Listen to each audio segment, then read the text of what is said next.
जय हिंद दोस्तों। आप सभी का स्वागत है फिलर फॉर्म पर। मैं Vikas, UGC NET second history paper faculty.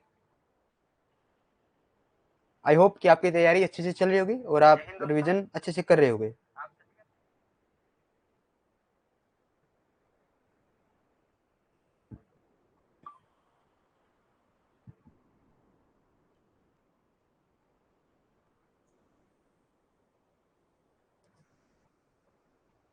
जिस भी बच्चे ने अभी तक हमारे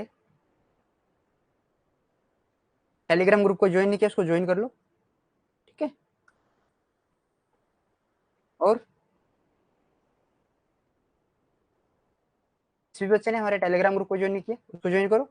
व्हाट्सएप ग्रुप है उसको ज्वाइन करो और हमारे जो इंस्टाग्राम पेज है उसको फॉलो करो, ताकि जो इंस्टाग्राम के ऊपर हमारी शॉर्ट्स वीडियो डलती है तो उसके अंदर क्या होता है, एक नॉलेजेबल फैक्ट होता है। ये ग्रुप ज्वाइन करने का आपको बेनिफिट क्या होगा कि जो यूजीसी नेट रिगार्डिंग कोई भी न्यू अपडेट होगी तो वो आपको मिलती रहेंगी।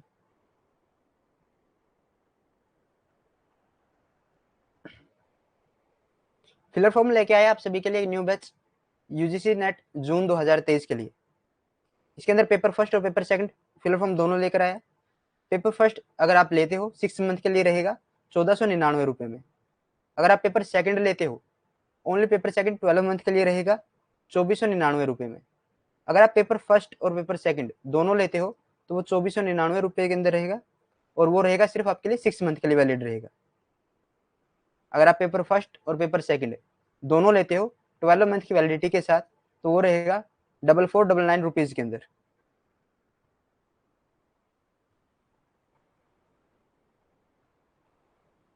यूजीसी नेट जो जून 2023 की जो भी क्लासेस होंगी हमारी ऐप पर होंगी और ऐप पर आपको नोट्स मिलेंगे, पीवाईक्यू मिलेगा और 100 मॉक्स मिलेंगे। हमारी क्लासेस 15 मार्च से स्टार्ट हो चुकी है।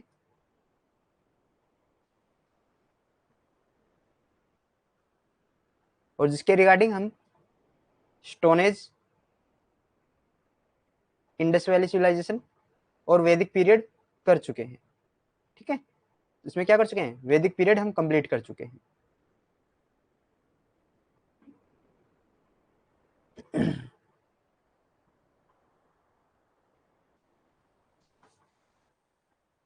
जो हमारा बैच होगा वो बाइलैंग्वेज होगा, दोनों भाषाओं के अंदर होगा।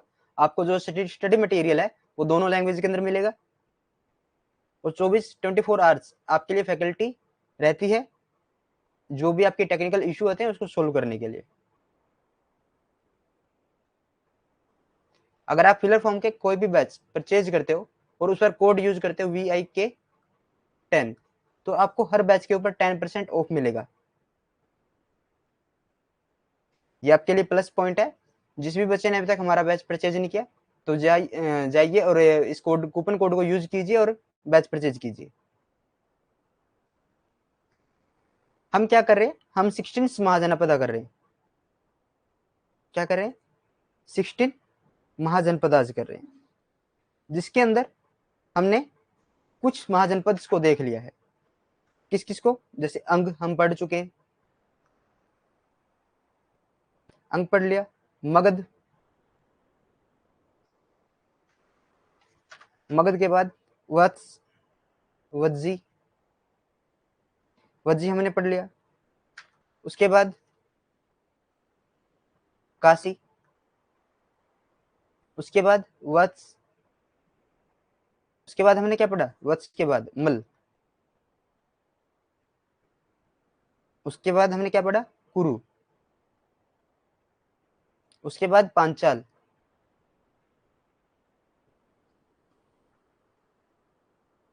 उसके बाद सूरसेन, सूरसेन पढ़, उसके बाद मत्स्य, मत्स्य हमने पढ़ लिया। और उसके बाद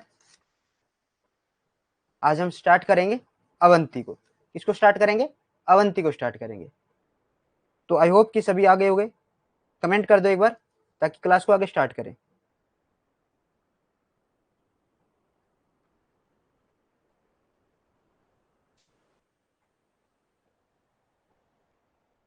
चलो आगे शुरू करते हैं।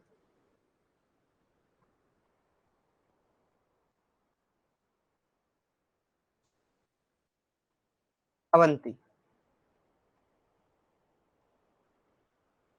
अवंती ये पश्चिम मध्य मालवा में स्थित था।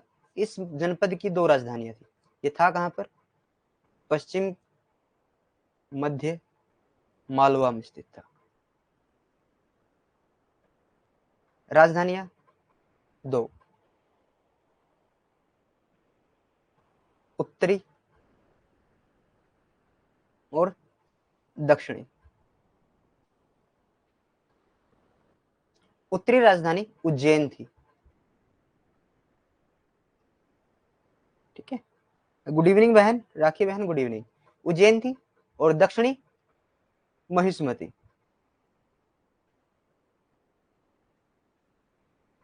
उज्जैन थी। विंध्य पर्वत श्रृंखला अवंती को दो भागों में बांटती है। जो विंध्य पर्वत श्रृंखला विंध्याचल पर्वत श्रृंखला है, विंध्य पर्वत श्रृंखला दो भागों में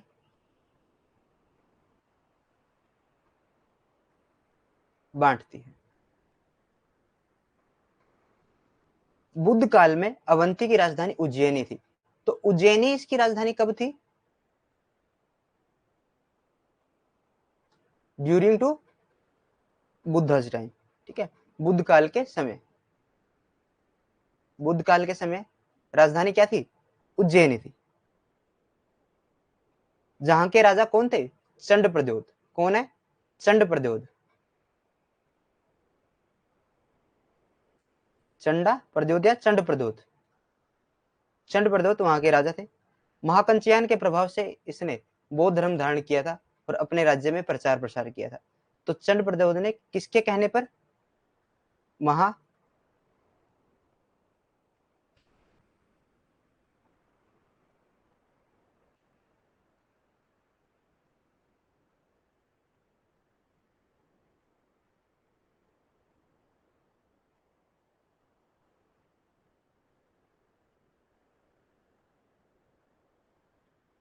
महाकंचयन के कहने पर इसने क्या किया था?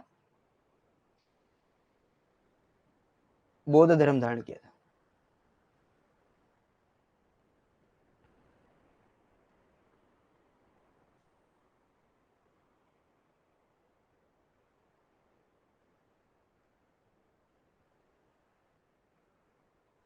हो गया। और इसके अंदर जो अवंती के अंदर क्या किया था? उज्जैनी के अंदर प्रचार प्रसार किया था बौद्ध धर्म का। उज्जैनी में लोहे की खाने थी। क्या थी उज्जैनी के अंदर?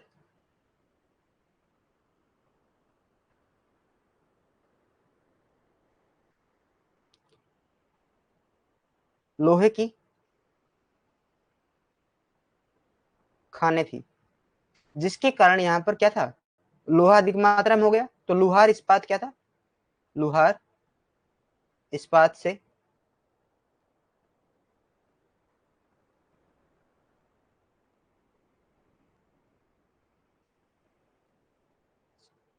उत्कृष्ट अस्त्र शस्त्र बनाते, यानी अच्छे अस्त्र शस्त्र बनाते थे। क्या कहते हैं?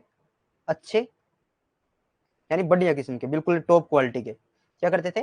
वेपन क्रिएट करते थे, अस्त्र शस्त्र बनाते थे, अस्त्र शस्त्र बनाते थे।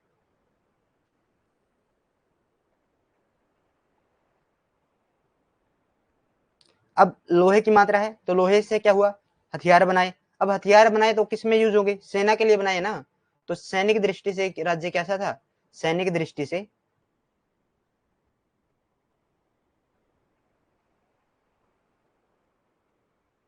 स्ट्रॉन्ग था, सबल था। ठीक है, सबल था, स्ट्रॉन्ग था। अवंती समझ में आ गया?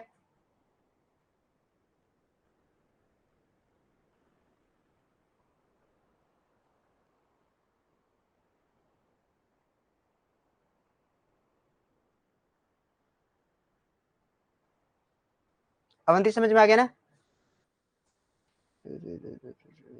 What happened?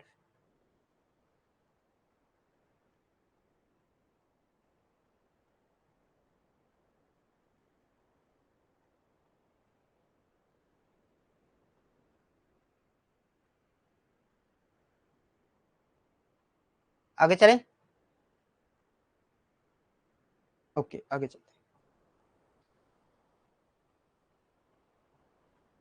Avanti, it was located in west central Malwa. This district had two capital. The northern capital was Ujjaini, the southern capital was Mahismati. The Vindhya mountain range used to divided Avanti into two parts. In Buddha's time, the capital of Avanti was Ujjaini, where the Buddha's time, the capital of Avanti was Ujjaini, where the king was Chandrapradhyot. With the influence of Mahakanchian, it adopted by Buddhism and propagated it in its kingdom.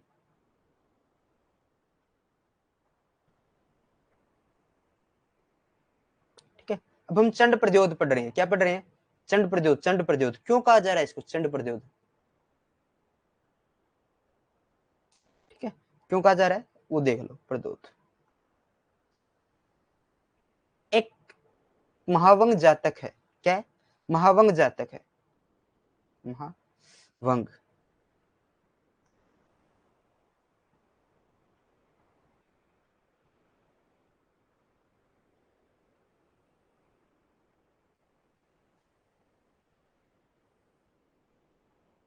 जातक के अनुसार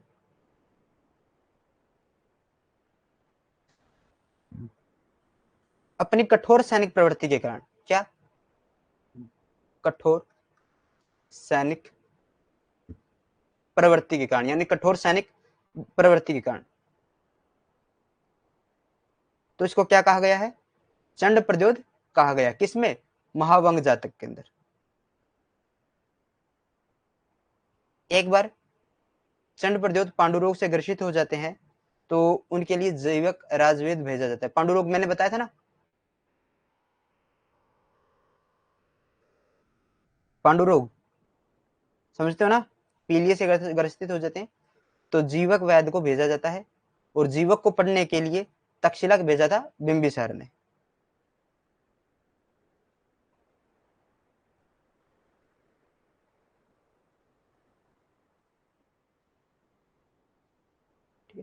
मंजिम निकाय, क्या?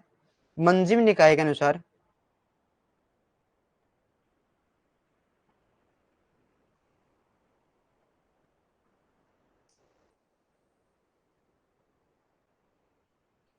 मंजिम निकाय में क्या कहा गया कि प्रद्योत के भय से, किसके भय से? प्रद्योत के भय से किसने क्या किया था? बिंबिसार ने,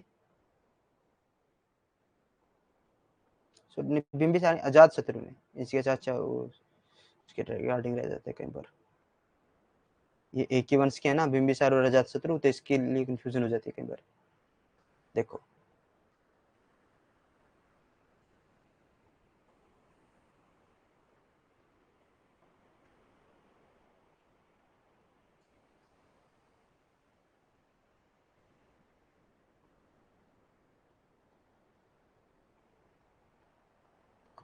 मंजिम निकाय के अंदर प्रद्योत के भय से, जैसे मंजिम निकाय के अनुसार प्रद्योत के भय से अजात शत्रु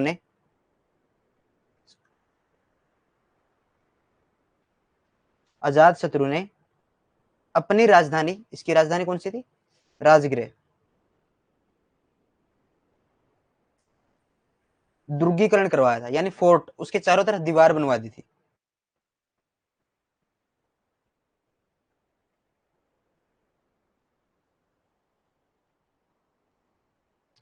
प्रद्योत ने महात्मा बुद्ध को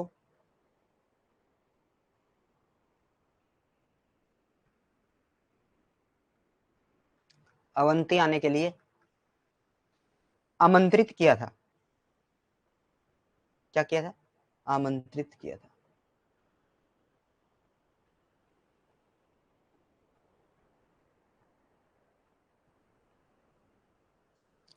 परंतु महात्मा बुद्ध क्या थे? वृद्ध अवस्था के कारण, वृद्ध अवस्था के कारण यहां नहीं आ पाए थे। इतना समझ में हो गया?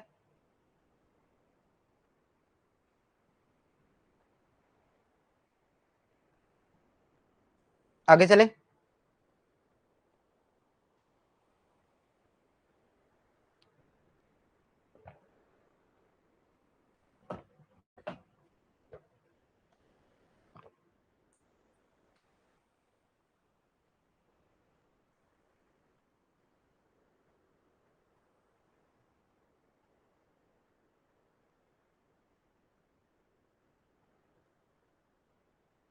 कमेंट करो, फिर आगे चलते हैं। इतना समझ में आ गया?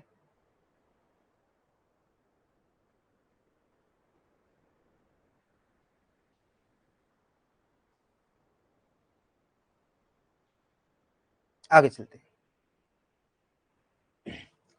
आगे जो महाजनपद है वो चेदी महाजनपद है। क्या है? चेदी। आधुनिक बुंदेलखंड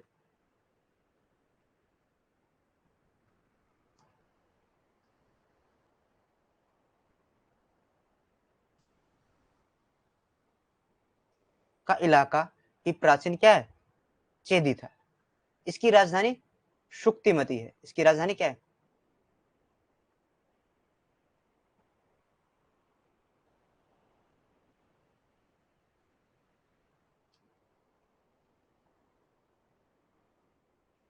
शुक्तिमती थी। महाभारत काल में यहाँ का प्रसिद्ध राजा शिशुपाल था। महाभारत काल के अंदर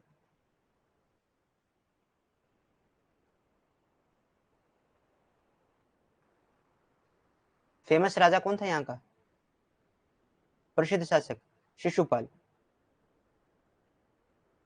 जिसका वध कौन करेंगे? श्री कृष्ण जी करेंगे। ठीक है, कृष्ण के द्वारा इनका वध किया जाता है। कालांतर में इस राज्य की एक शाखा कलिंग में स्थापित हुई, जिसे खारवेल नाम का प्रसिद्ध शासक हुआ है। इसकी एक शाखा कहां पर हुई? कालांतर में समय के बाद इसकी एक शाखा कहां पर चली गई थी? कलिंग के अंदर चली गई थी। और कलिंग के अंदर एक फेमस राजा कौन हुए हैं? खारवेल।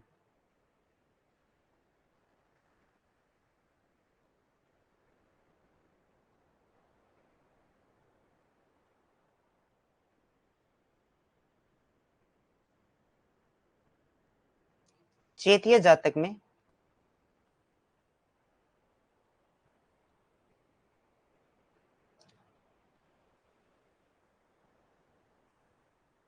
वहां के एक, जैसे कहां के? चेदी के। ठीक है, चेदी के एक अन्य शासक का नाम मिलता है। क्या नाम है इसका? उपचर। ठीक है, उपचर नाम का उल्लेख मिलता है। इतना समझ में आ गया?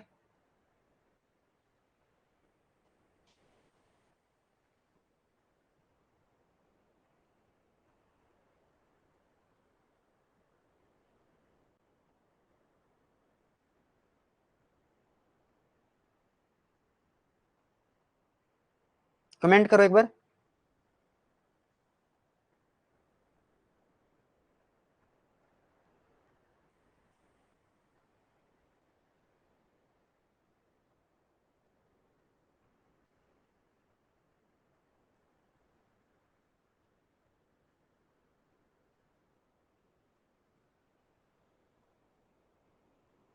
उपचर, उपचर। देखो, एक मिनट, किरण बहन लेट आई हो क्या? एक मिनट, इसको कंप्लीट इरेज कर देते हैं। चेदी वंश है। ठीक है, महाभारत काल में यहाँ का शासक कौन था? शिशुपाल। इसका वध किसने किया था?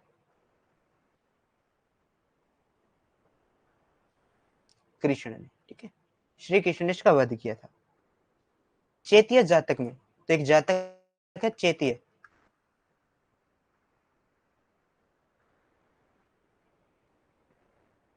वहां के एक राजा, वहां के एक राजा, ठीक है, वहां के एक अन्य राजा उपचर का नाम मिलता है। क्या? उपचर। उपचर का नाम मिलता है। अब कोई confusion?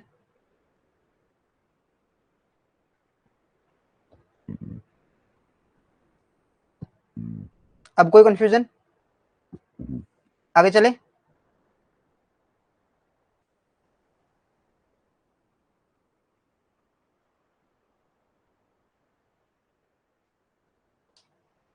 Chedi, they are the modern Bundelkhand was the ancient Chedi Mahajanpadas.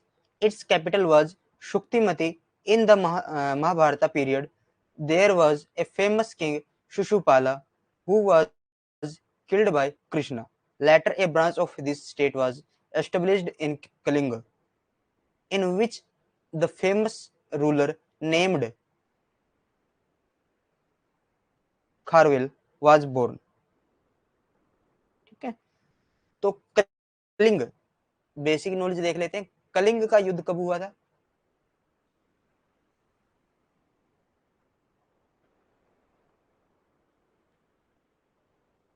Kalinga का युद्ध और अशोक का राज्य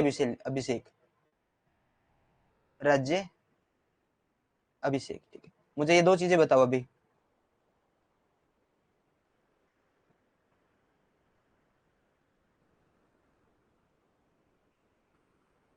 कलिंग युद्ध और राज्याभिषेक।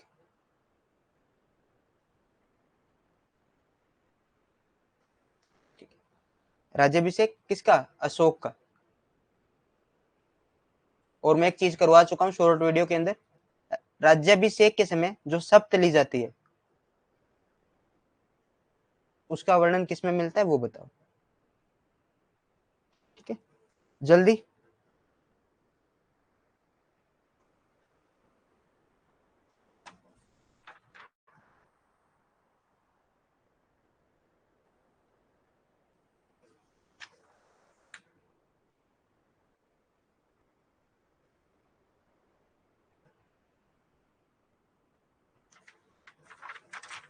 जल्दी कमेंट करो।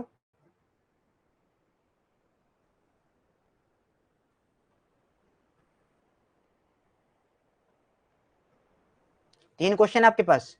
कलिंग युद्ध कब हुआ? अशोक का राज्याभिषेक कब हुआ?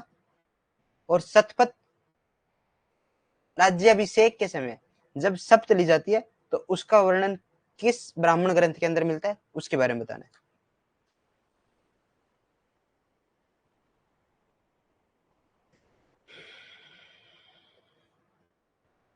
पढ़ते नहीं हो भाई, कोई भी कमेंट नहीं आ रहे अभी तक। 2 मिनट हो गई।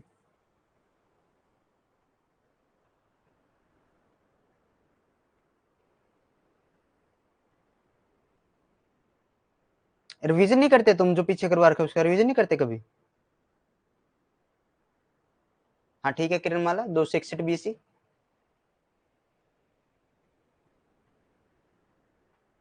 और राज्याभिषेक?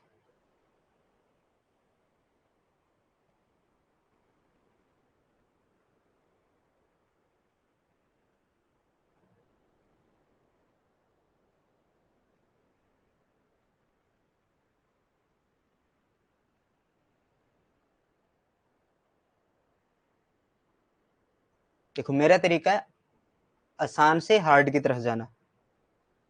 ठीक है,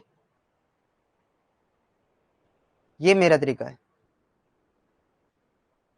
अगर मैं डायरेक्ट ही आपसे ये पूछ लेता कि शपथ का वर्णन किस में मिलता है, राज्य किस ब्राह्मण ग्रंथ के अंदर मिलता, तो कंफ्यूज हो जाते।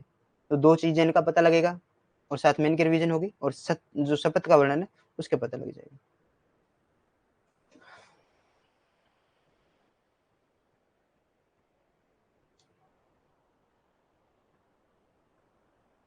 लो 269 BC। ठीक है, तुम्हारा तो आएगा नहीं कमेंट। और शब्द का वर्णन किसमें मिलता है? शतपथ ब्राह्मण ग्रंथ के अंदर मिलता है।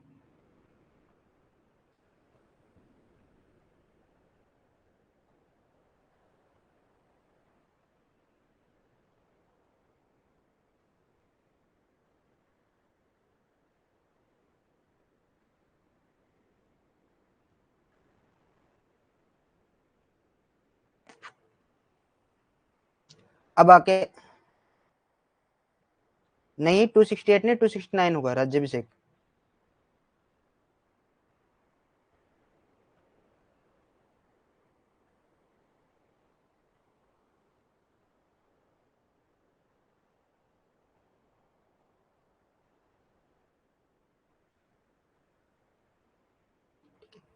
तो अब हम पढ़ेंगे, रीड करेंगे अस्मक को। अस्मक महाजनपद दक्षिण भारत में स्थित एकमात्र महाजनपद था। ये कहां पर था? दक्षिण भारत में स्थित क्या है? एकमात्र महाजनपद था। इसका उल्लेख बौद्ध ग्रंथ अंगुत्तर निकाय में मिलता है। इसका अर्थ किसमें मिलता है? बौद्ध ग्रंथ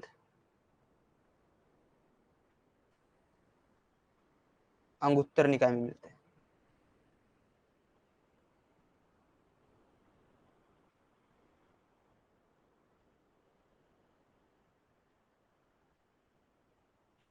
कि दक्षिण भारत के अंदर एक महाजनपद था और उसका उल्लेख सिर्फ अंगुत्तर निकाय में मिलता है एकमात्र। अष्टाध्यायी, मार्कंडेय पुराण तथा यूनानी स्रोतों के अनुसार यह राज्य दक्षिण में न होकर उत्तर पश्चिम क्षेत्र में स्थित था। अवंती अस्मक में संघर्ष हुआ जिसमें अस्मक की हार हुई और बाद में इसे अवंती में मिला लिया गया। देखो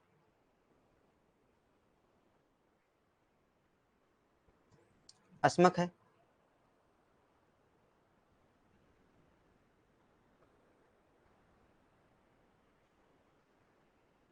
दो दिशाएं हमने अब इसकी देखी, एक तो दक्षिण दिशा के अंदर और दूसरी पश्चिम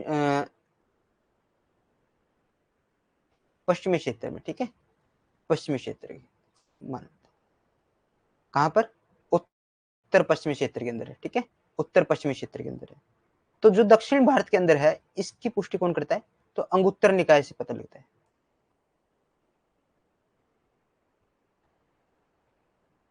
ठीक है, लेकिन ये उत्तर पश्चिमी क्षेत्र के अंदर है, इसके बारे में कैसे पता लगता है? इसके बारे में किसने क्या कहा है? अष्टाध्यायी है,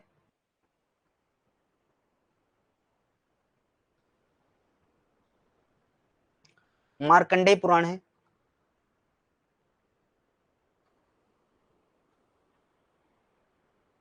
उसके अंदर वर्णन मिलता है, और यूनानी स्रोतों के अंदर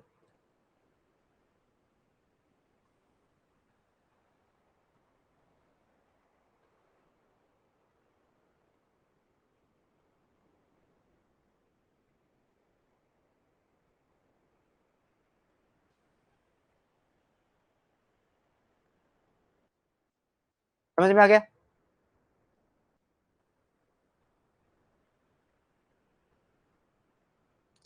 अस्मक और अस्मक के साथ एक मूलक प्रदेश था, मूलक प्रदेश था। दूसरे क्या, एक दूसरे क्या थे? ये पड़ोसी है, और इन दोनों के ऊपर एक ही शासक राज करता था। कौन था?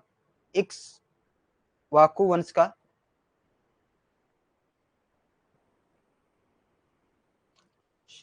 राजा था।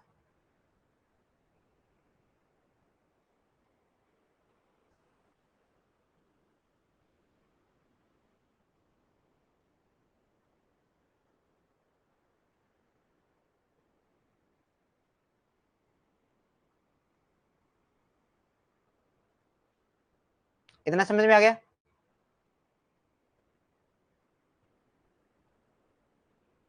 अस्मक की राजधानी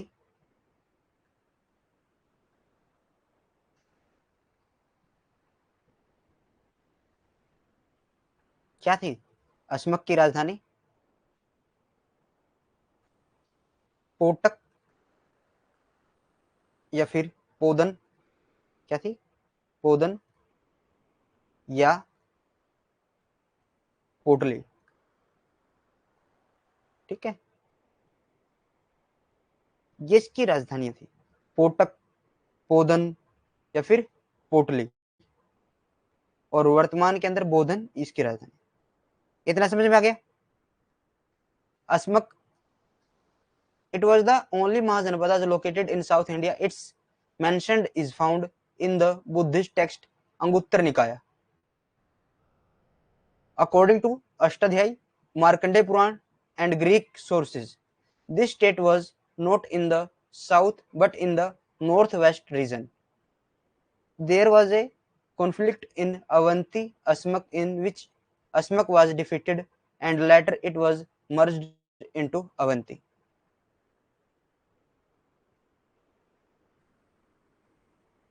आई होप कि आपको अच्छे से समझ में आ गया।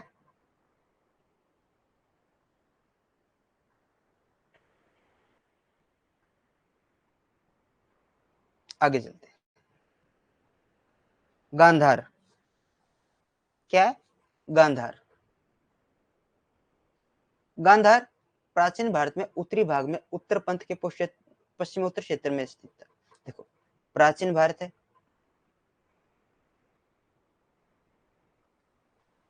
प्राचीन भारत में कहां पर? उत्तरी भाग में,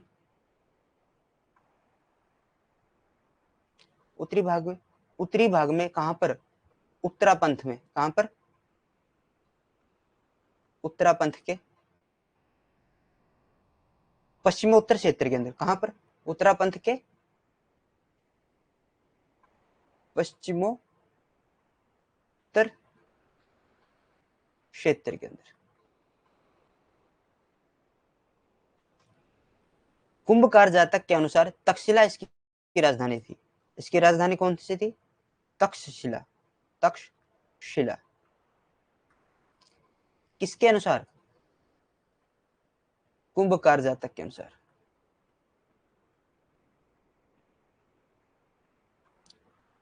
तक्षशिला अपने समय के अंदर क्या थी? व्यापार का प्रमुख केंद्र थी। व्यापार व शिक्षा का। ईसा पूर्व 6वीं शताब्दी में यह बुद्ध के समकालीन शासक पुकु सशस्ती थे। इसने मगध राज्य, जो मगध राज्य बिंबिसार दरबार में एक दूत मंडल भेजा था। ठीक है, तो पुकु सशस्ती ने मगध राज के बिंबिसार के दरबार में क्या भेजा था? एक दूत मंडल भेजा था।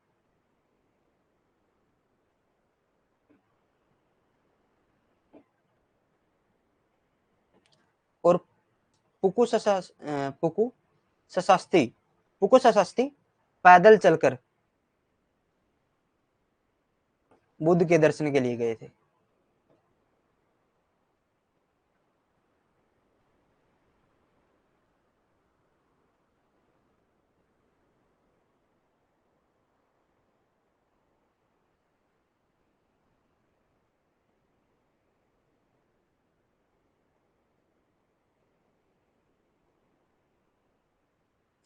क्या नाम है इनका? पुक कु सती, पुक्कु शस्ती। ठीक है, पुक्कु सती ने पैदल चलकर मगध, जो महात्मा बुद्ध से मिलने गए थे पैदल चलकर। इतना समझ में आ गया? Gandhara in ancient India, it was located in the northern part of Uttarapanth in the northern western region. According to the Kumbhakar Jataka, Takshila was a major center of learning and trade in its time. In the 6th century BC, the contemporary ruler of the Buddha was Pukushati, who sent a circle to the court of Magध Raj Bimbisara. इतना समझ में आ गया? आगे चलें।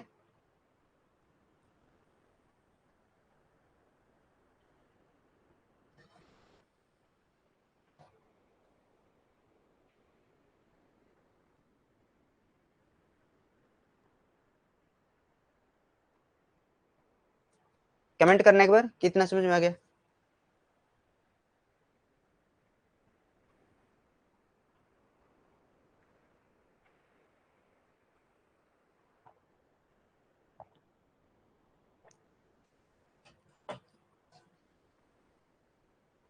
ठीक है, आगे चलते हैं। कंबोज।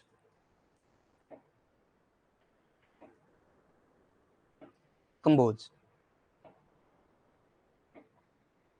कंबोज गांधार व कंबोज दोनों राज्यों के नाम बौद्ध ग्रंथों में एक साथ प्रयुक्त हुए हैं।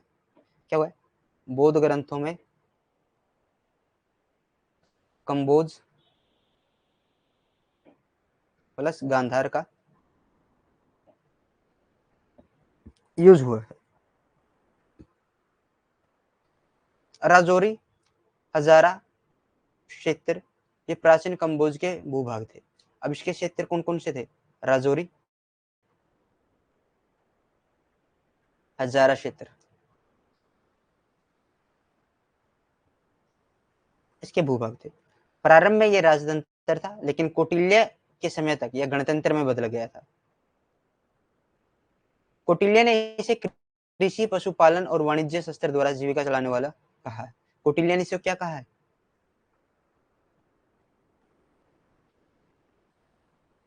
कि वाणिज्य यानी कृषि, पशुपालन,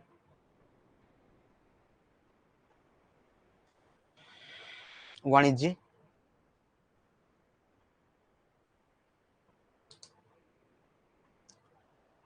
सशस्त्र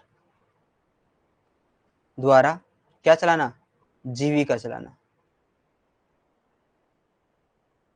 ये अपने घोड़ों के व्यापार के लिए प्रसिद्ध था। क्या था? घोड़ों के व्यापार के लिए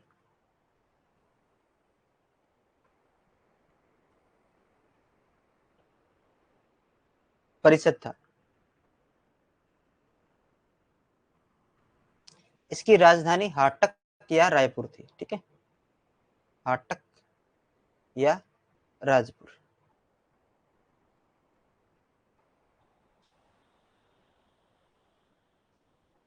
समझ में आ गया?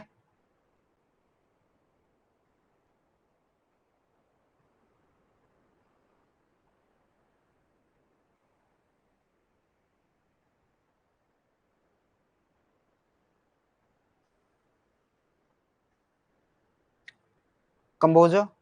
The name of the both kingdom of Gandhara and Cambodia are used together in Buddhist texts.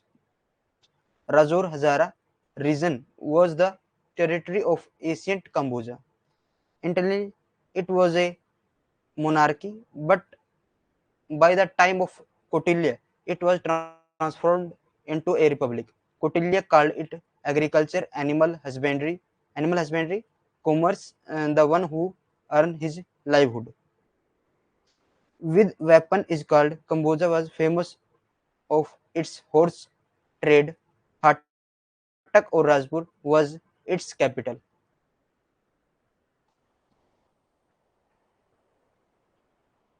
यहाँ पर हमारे हो जाते हैं जो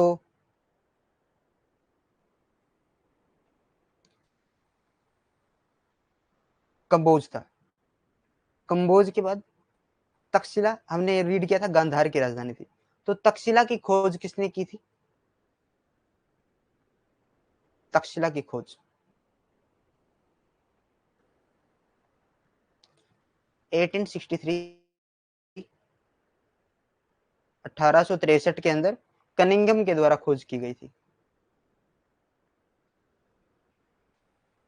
ठीक है,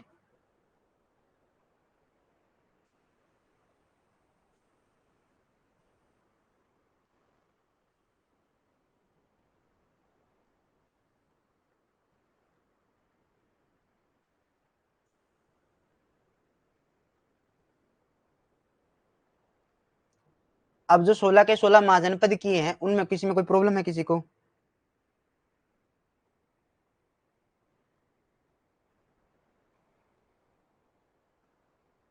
कमेंट करना। उसके बाद फिर हम जो मगध जनपद है हमारा, उसको स्टार्ट करेंगे।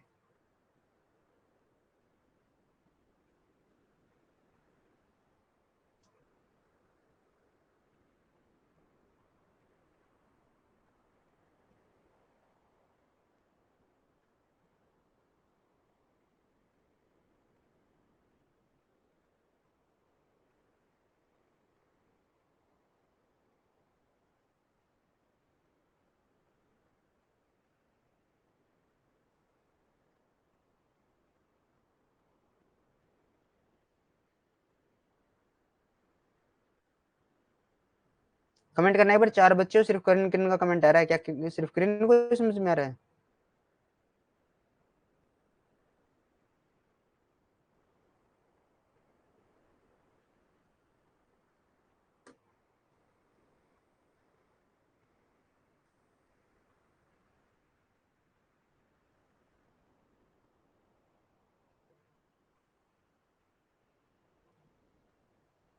कमेंट करो।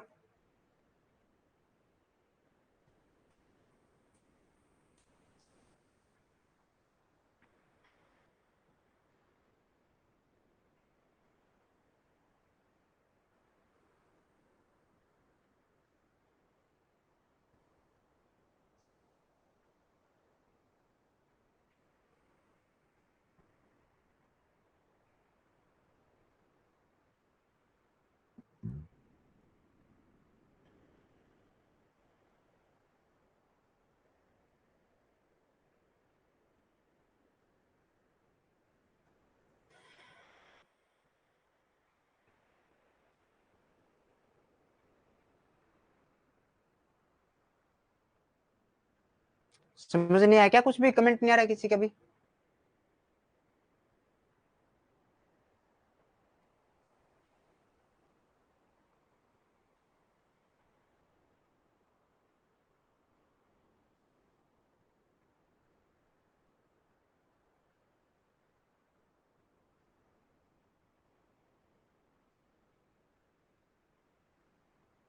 हाँ, प्रियंका का भी कमेंट है, किरण माला का भी। नेक्स्ट, ठीक है, ओके।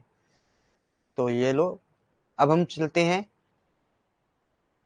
मगध जनपद के मगध जनपद और मगध का उत्कर्ष। आपके जो 16 महाजनपद थे वो कंप्लीट हो चुके हैं। अब हमें देखना है मगध का उत्कर्ष।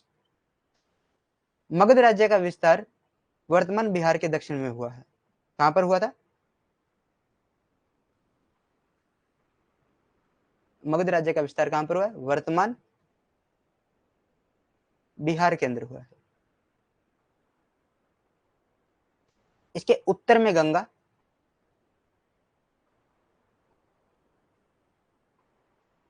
और पश्चिम में सोन,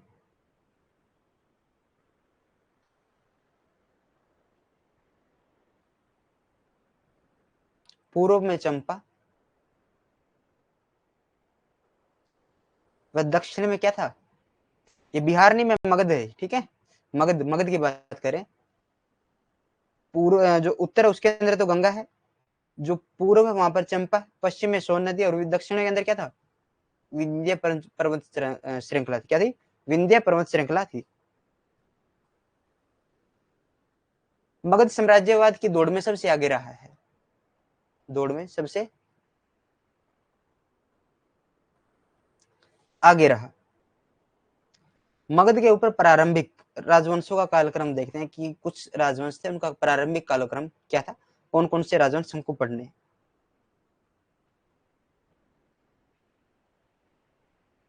ठीक है, 3 राजवंश मोस्टली हमको रीड करने। पहला रहेगा हर्यक वंश,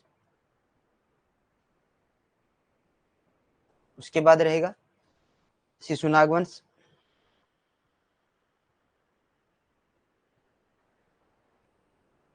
उसके बाद रहेगा नंद वंश। इसका जो टाइम पीरियड रहेगा वो 545 से लेकर 412 बीसी तक रहेगा। और जो इसका टाइम पीरियड रहेगा वो 412 बीसी से लेकर 344 बीसी तक रहेगा। और इसका जो टाइम पीरियड रहेगा 344 बीसी से लेकर 324 बीसी तक रहेगा।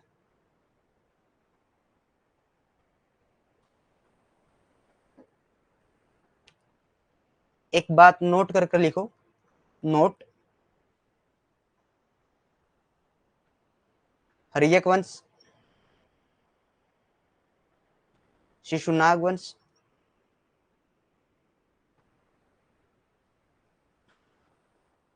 व नंद वंश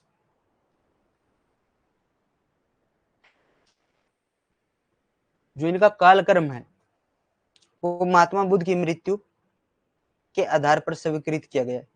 कि महात्मा बुद्ध की जो मृत्यु हुई उससे स्वीकारा गया है कि वहां से इनका कालक्रम देखा जाता है।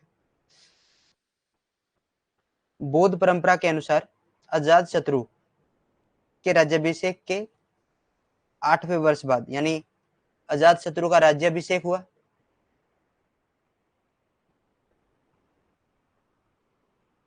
उसके 8 वर्ष बाद महात्मा बुद्ध की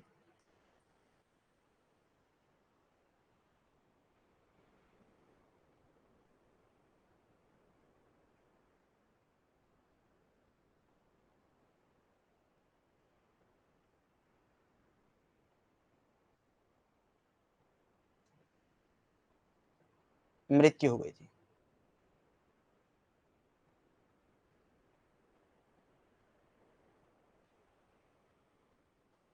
इतना समझ में आ गया?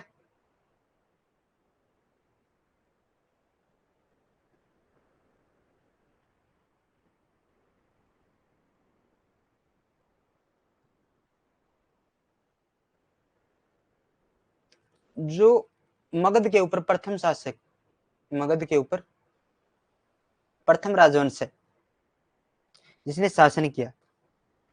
पुराणों में वह बौद्ध ग्रंथों में क्या है,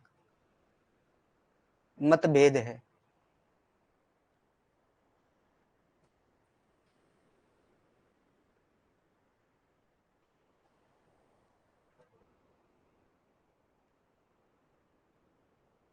महाभारत,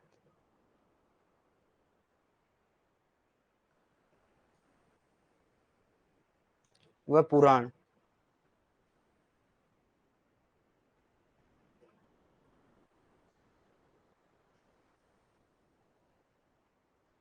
पुराणों के अनुसार मगध का प्राथमिक राजवंश कौन सा था, वृद्धर्त वंश था। कौन सा था, वृद्धर्त वंश।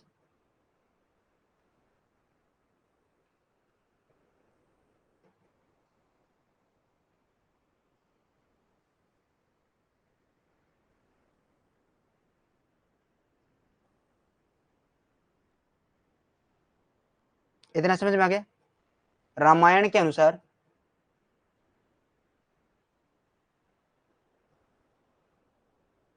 वसु ने वसुमती की या ग्रीवज की, क्या की, ग्रीवज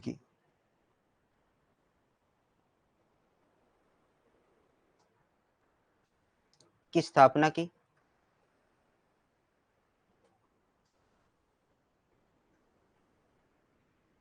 जो वृद्धर्त का पिता था। किसका पिता था,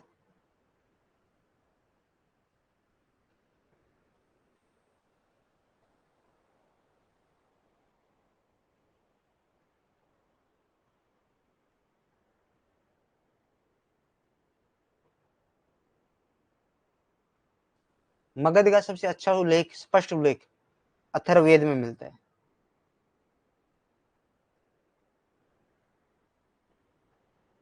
क्या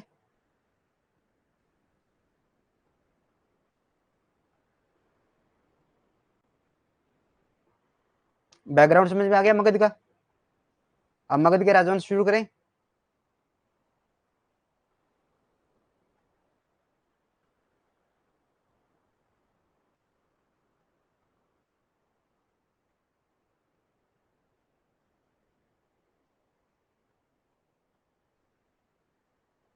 चलो तो शुरू करते हैं। हर्यक वंश।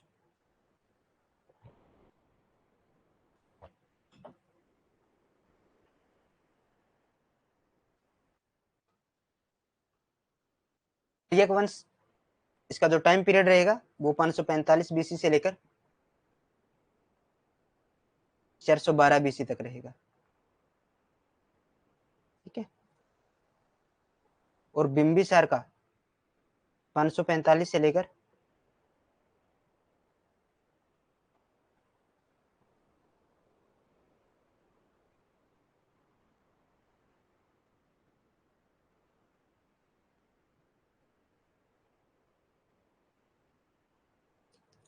492 बीसी तक रहेगा।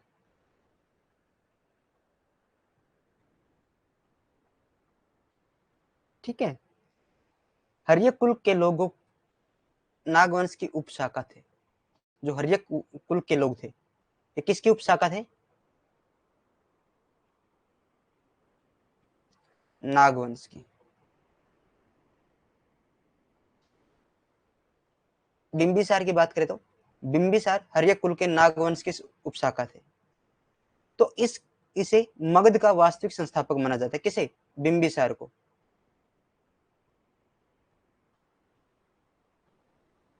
क्या माना जाता है, मगध का वास्तविक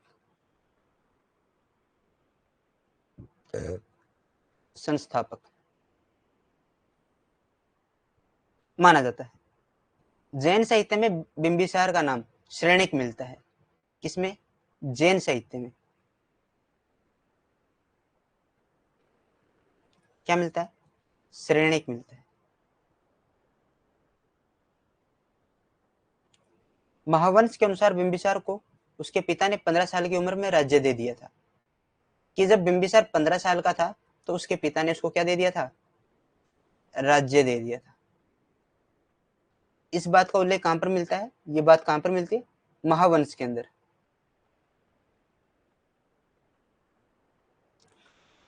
मत्स्य पुराण के अनुसार बिंबिसार के पिता का नाम अक्सतोजस था। ठीक है, अक्सतोजस इसके पिता का नाम था, दिया गया था। बौद्ध ग्रंथों के अनुसार मगध का प्रथम शासक बिंबिसार था। यह मत सबसे अधिक तर्कसंगत है।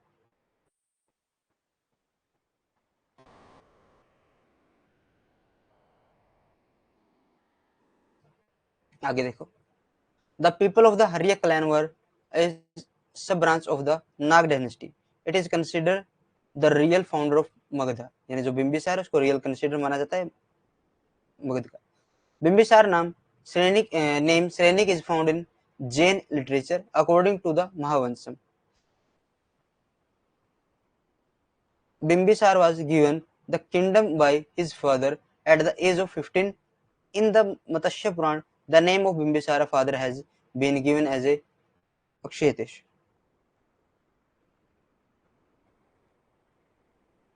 According to Buddhist text, the first ruler of Magadha was Bimbisara. This view is the most logical.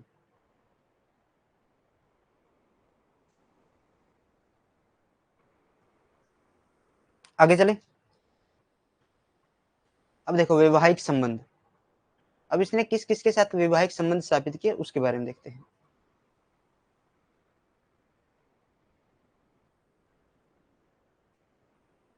इसने सबसे पहले लिच्छवी गणराज्य की चेटक की पुत्री चेलना से विवाह किया। इसने सबसे पहले किससे विवाह किया? लिच्छवी से विवाह किया। लिच्छवी कहाँ की थी? चेटक की पुत्री थी। अब चेटक की पुत्री तो चेटक ऊपर आएंगे, रीजनिंग पढ़ रहे हो ना सर से, है ना? तो पिता पुत्र का सब संबंध होता है तो वो ऊपर नीचे होता है। तो चेटक की पुत्री है और पत्नी किसकी है? बिंबिसार की।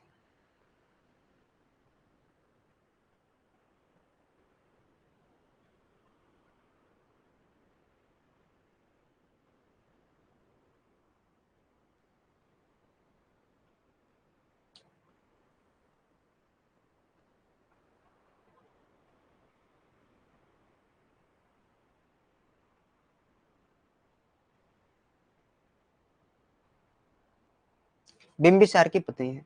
तो इसने इससे शादी कर कर किसको सुरक्षित कर लिया था? मगध की उत्तरी सीमा को सुरक्षित कर लिया था।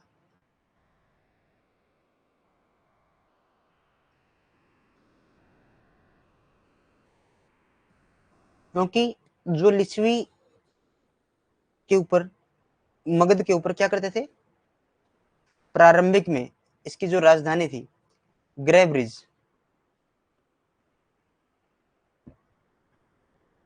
ग्रीब्रिज, इस पर रात पर आक्रमण करते थे। किसमें? रात में आक्रमण करते थे यहाँ पर। तो इनसे इसने क्या कर लिया? शादी कर ली और इनसे वैवाहिक संबंध स्थापित कर लिए।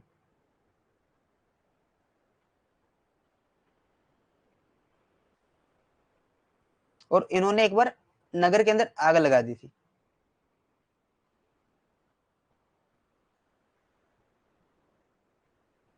इतना समझ में आ गया? आगे चलते हैं। दूसरी शादी किससे करेंगे उसको देखते हैं।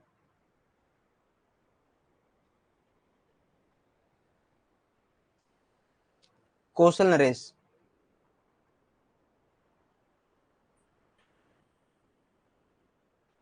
कौशल नरेश प्रेषणजीत की बहन से।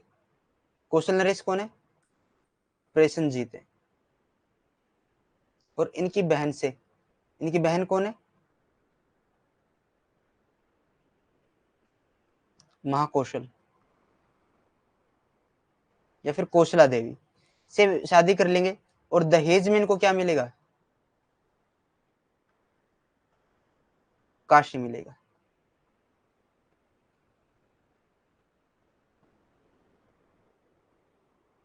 जब इन्होंने इसे शादी की तो मगध क्या हो गया था? तो मगध पूरी तरफ से सुरक्षित हो गया था कौशल से।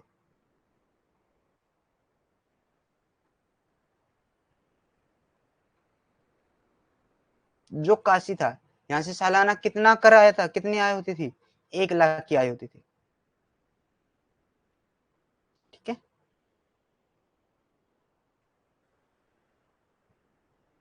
आगे देखो,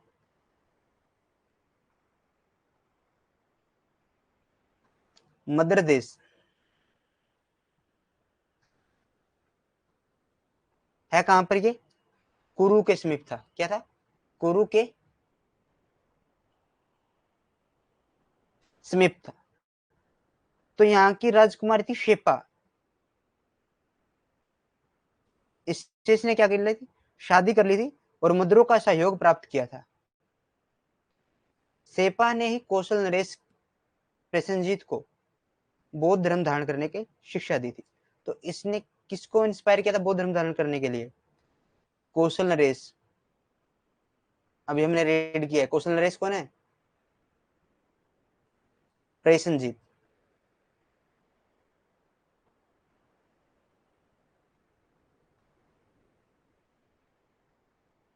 ठीक है। और प्रसेनजीत की बहन है महाकौशला, उससे क्या हो जाता है? उनका विवाह हो जाता है बिंबिसार। इतना समझ में आ गया?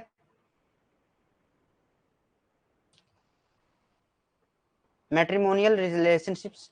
First married Chellana, daughter of Chetaka of Lichchhavi republic and shaked the northern border of Magadha.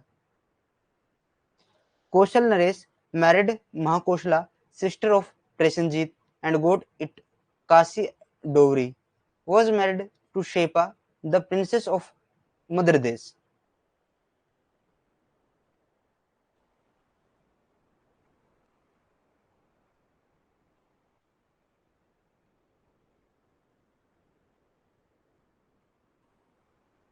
इतना समझ में आ गया? आगे देखो। महावंग में बिंबिसार की 500 रानियों का उल्लेख मिलता है। बिंबिसार की कितनी रानियां थी? 500। किसमें पता चलता है? महावंग के अनुसार पता लगता है।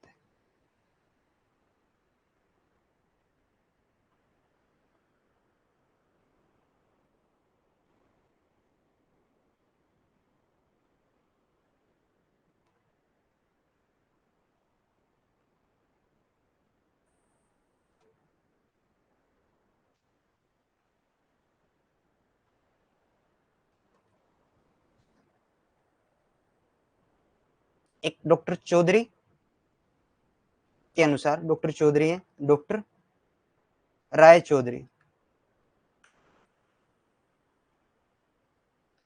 इन्होंने क्या कहा कि बिंबिसार की अंग विजय के साथ, बिंबिसार की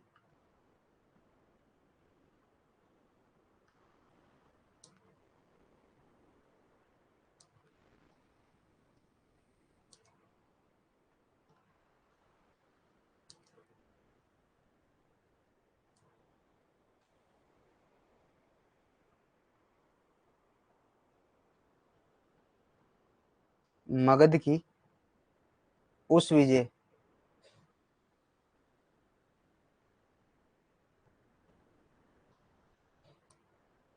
के दौर को प्रारंभ कर दिया किया जो अशोक द्वारा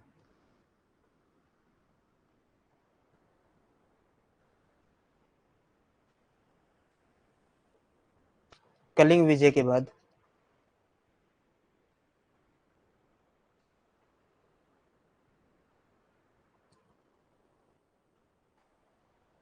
तलवार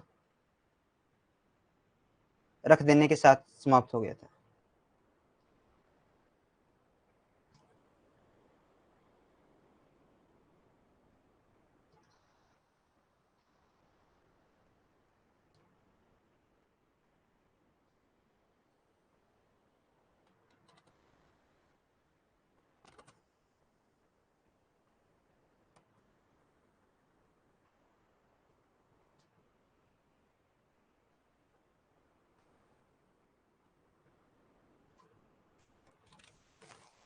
महावंग व बुद्ध घोष के अनुसार बिंबिसार की अधीनता में 8,000 गांव थे।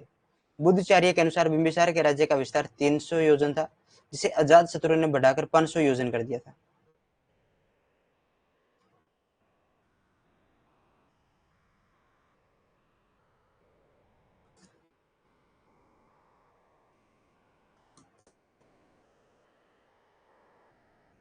राजगृह के भवनों का निर्माण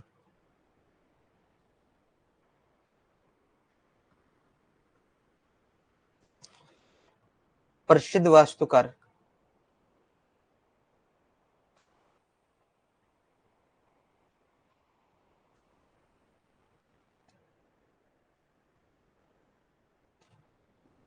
कौन थे?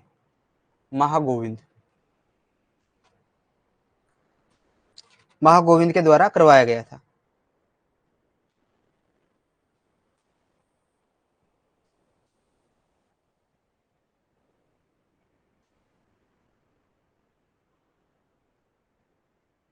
समझ में आ गया? एक उत्तराधन सूत्र है, उत्तराधन सूत्र है,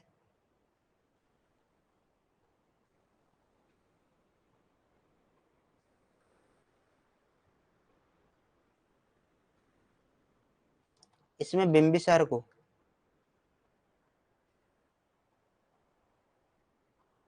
राजाओं का सिंह कहा गया, राजाओं का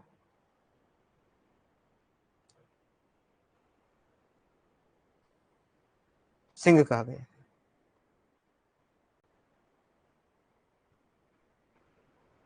यहां तक कोई प्रॉब्लम किसी को?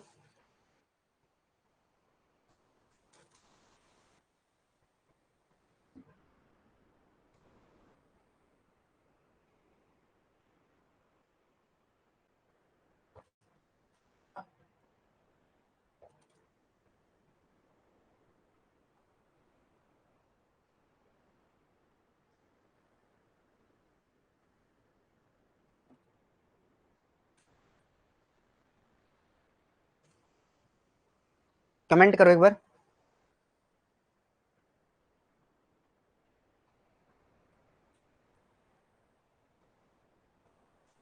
यहां तक किसी को कोई प्रॉब्लम है क्या?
आज क्लास में 2 ही बच्चे हैं सिर्फ?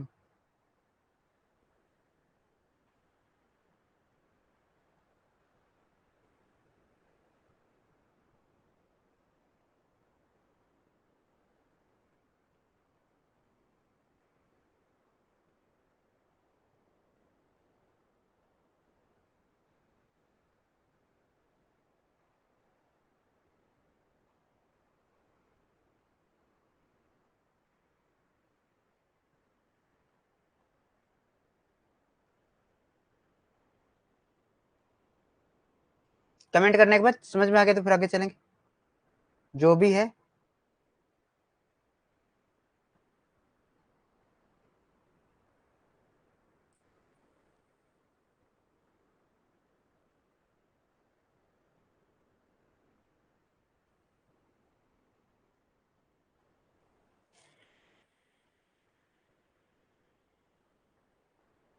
अरे अच्छा नहीं लगता क्या पढ़ना? कंटेंट अच्छा नहीं लगता?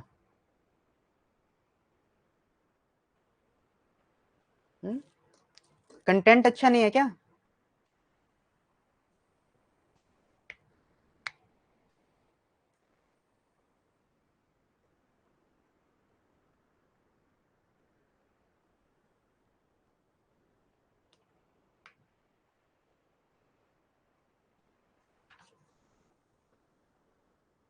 कि अच्छा नहीं है कंटेंट?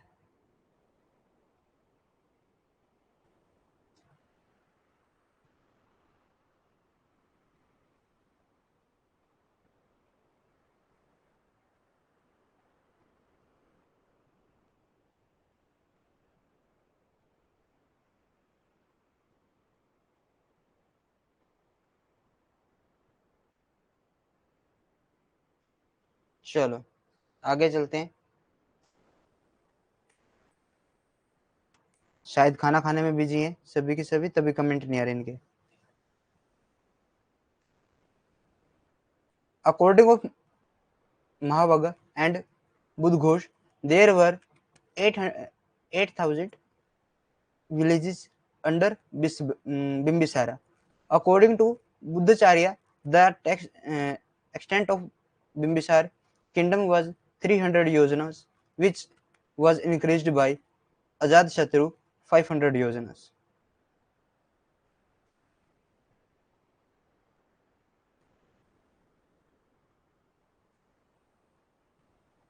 अब बिंबिसार का प्रशासन। बिंबिसार ने पहली बार मगध में सुदृढ़ शासन व्यवस्था की नींव डाली थी।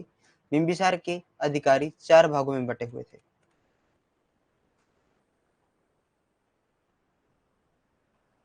जो सार्वत्रिक मात्र, सार्वत्रिक महामात्र यानी सामान्य प्रशासन का प्रमुख अधिकारी।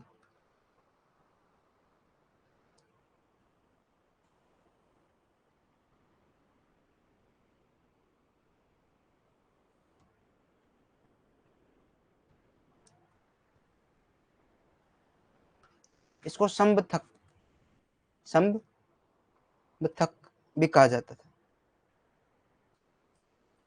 व्यवहारिक महामात्र, प्रधान न्यायिक, प्रधान न्यायिक अधिकारी।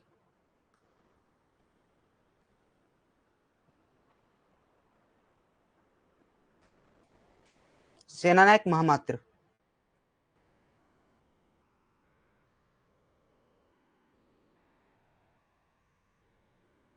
सेना का प्रधान अधिकारी।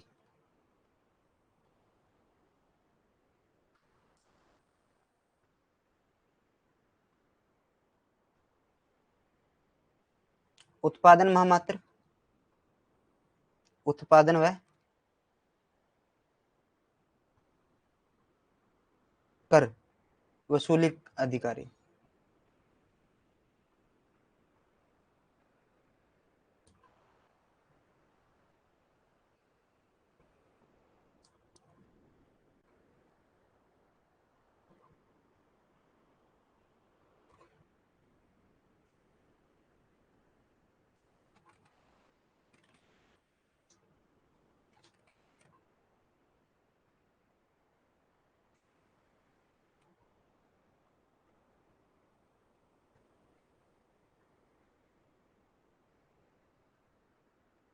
बिंबिसार के व्यक्तिगत अधिकारियों के अंदर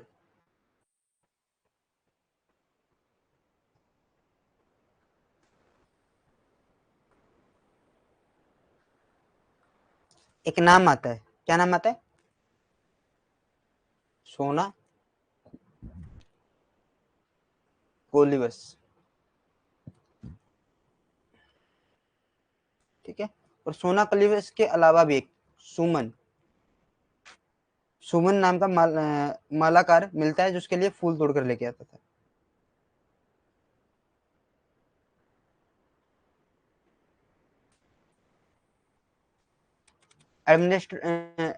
administration of Bimbisara. For the first time, Bimbisar had laid the foundation of a strong governance system in Magadha. Bimbisara officers were sitting in 4 parts. Most important यानी सर्वार्थक या संबंधक, व्यवहारिक मात्र था, political volume, commander in chief और production volume. 4 parts के अंदर divide किया गया था। उसके कोलिय नामक मंत्री और कुंभघोषक नामक कोषाधिकारी मिलते हैं। मंत्री कौन थे उनके? कोलिय।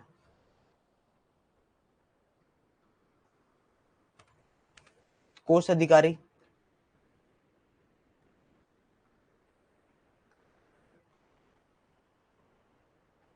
कुंभघोषक।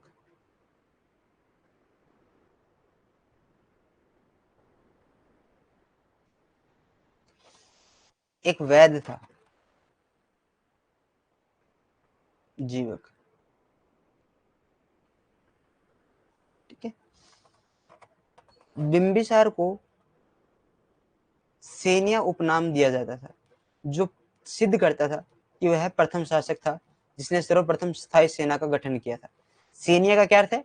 कि वह प्रथम शासक जिसने स्थायी सेना का गठन किया था। इतना हो गया।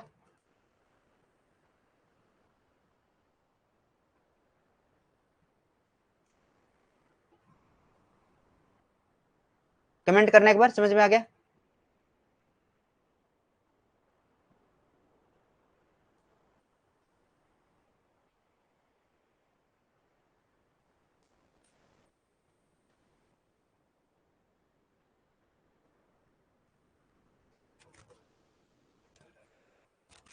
His minister named Kolia, treasurer named Kumbhaghosak is also found in Rajved named Jivak. Bimbisar was given the nickname Senya, which proves that he was the first ruler who formed the first standing army.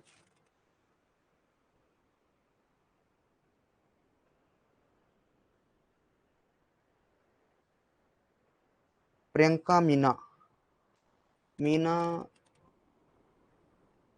Uttar Pradesh.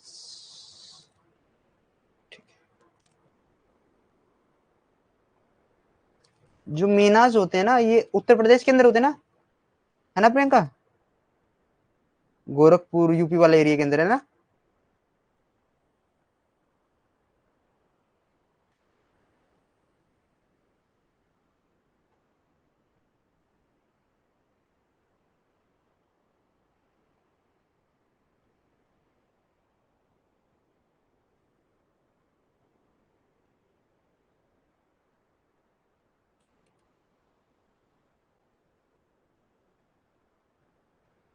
अच्छा, राजस्थान के अंदर भी है।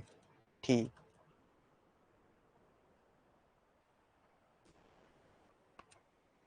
Okay,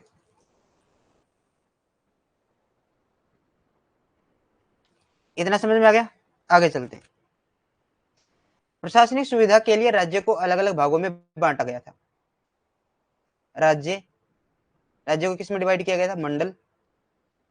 और मंडल को आगे ग्राम। ग्राम का प्रधान कौन होता था? ग्रामिक, ग्रामणी या भोजक।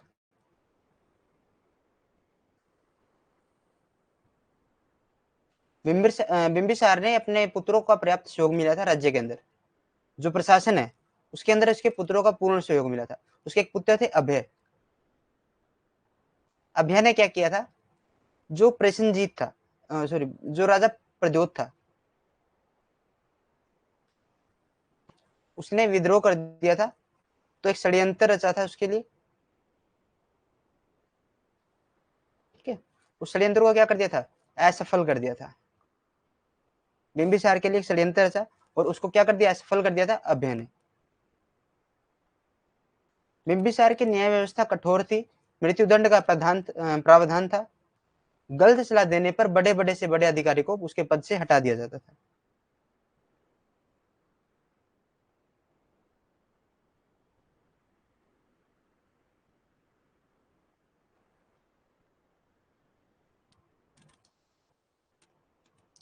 बिंबिसार ने जो कला है और जो शिक्षा है उसको बढ़ावा दिया था।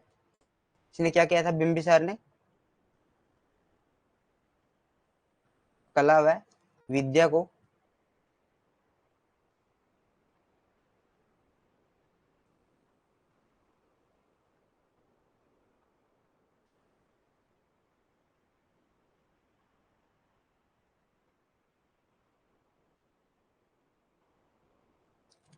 विद्या को क्या दिया था, बढ़ावा दिया था। और बढ़ावा देने के साथ इसने क्या किया था, तो उसको इसके लिए जीवक, जो जीवक राजवैद्य था, देखो अभी तक हम सभी यही पढ़ते हैं कि जीवक राजवैद्य था किसका, बिंबिसार का।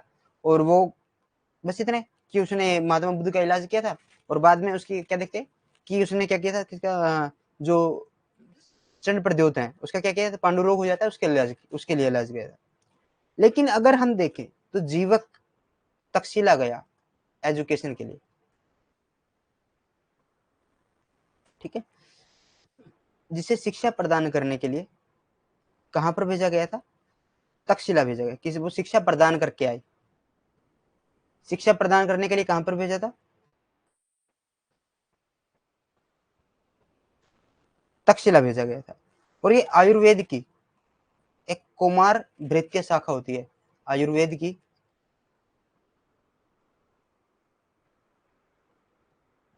किस शाखा से जुड़े हुए थे ये, Kumar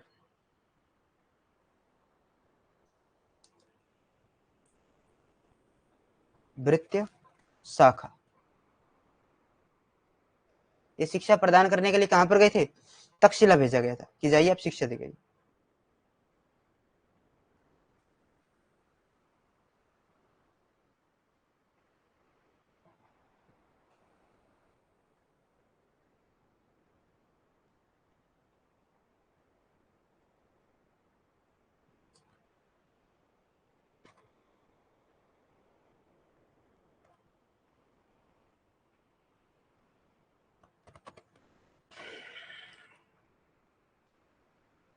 The state was divided into different part of 4 administrative convention, state, circle और villages.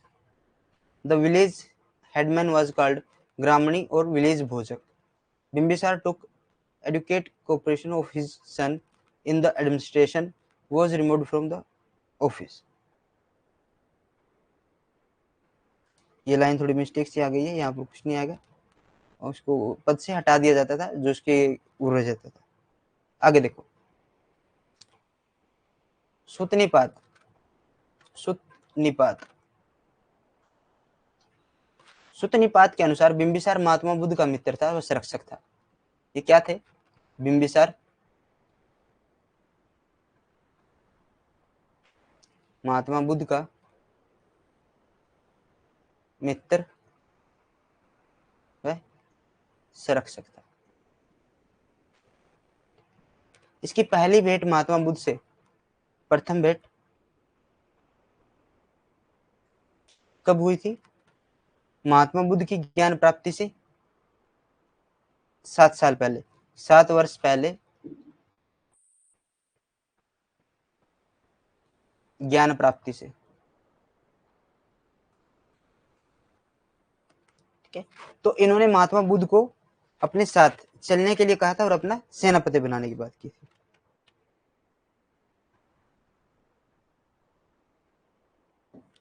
दूसरी भेंट सेकंड टाइप कब मिलते हैं, जब इनको ज्ञान की प्राप्ति हो गई थी। ज्ञान प्राप्ति के बाद राजगृह में हुई विनय पीटक के अनुसार उसने बौद्ध धर्म को धारण किया था। दूसरी भेंट कब हुई, राजगृह के अंदर। और विनय पीटक के अनुसार इसने क्या किया था,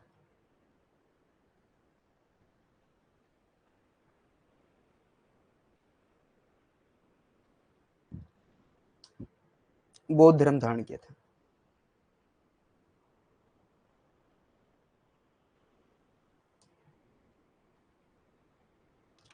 ठीक है,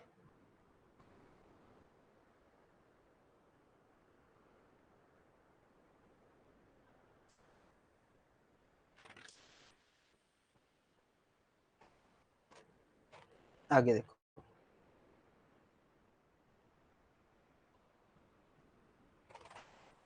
according of Suttanipata, Bimbisara was a friend of Mahatma Buddha. The first meeting with the enlightenment of knowledge took place year 7 year ago. ठीक है, कि महात्मा बुद्ध से जब उनकी भेंट हुई थी, पहली भेंट, तो वो 7 साल पहले हुई थी ज्ञान प्राप्ति से। जैन स्रोतों के अनुसार अजातशत्रु हल, बेहल, अभय, नंदीसेन व मेघकुल, ये देखो बिंबिसार है,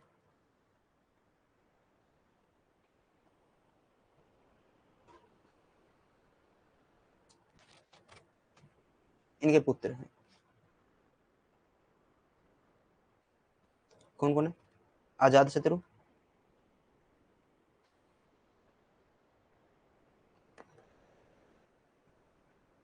अजात या अजातशत्रु,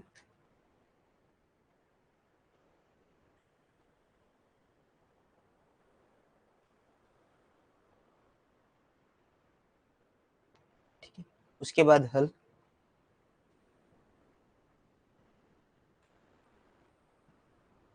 बेहल, अभय और नंदीसेन।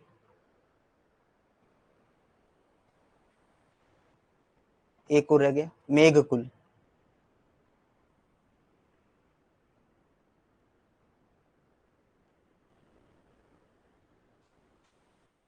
प्रथम 3 चेलना के, अजातशत्रु चेलना का बेटा था, हल्बी, बेहलबी, और जो चौथा पुत्र था यानी अभय,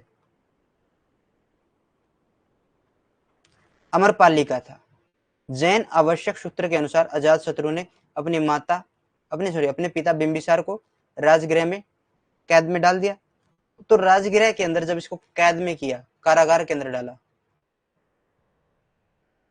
तो इसकी सेवा के लिए इसकी एक पत्नी थी जिसको भोजन खिलाकर जाती थी। उस पत्नी का नाम था चेलना।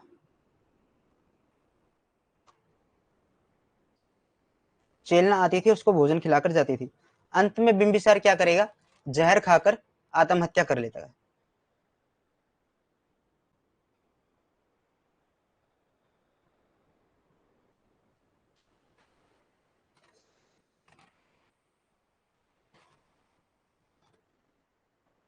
इतना समझ में आ गया?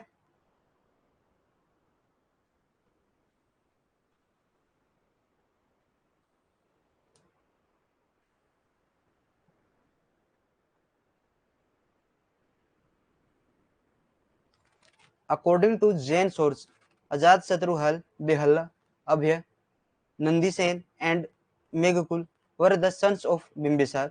The first three were Chelnas and the fourth was Amarpali. According to Jain external sources, Ajatashatru had impersoned his father Bimbisara, कि उसने कैद कर लिया था अपने पिता को। Finally, Bimbisar committed suicide by consuming poison. उसने जो पोइजन था उसको कंज्यूम कर लिया था, उसको खा लिया था।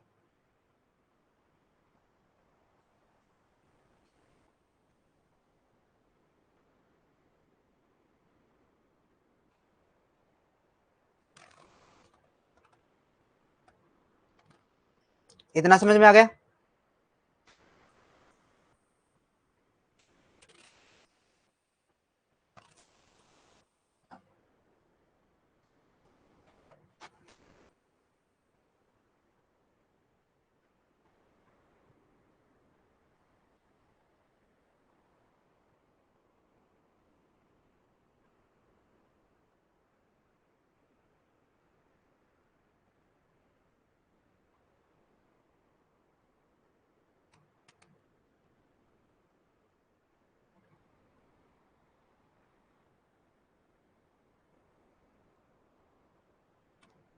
तो महात्मा जो बिंबिसार थे, इन्होंने कौन सा धर्म अपनाया था?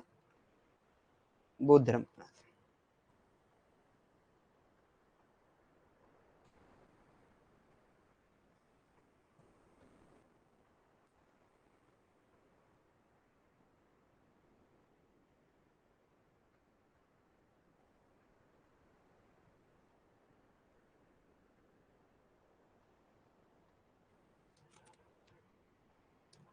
एक बौद्ध ग्रंथ है,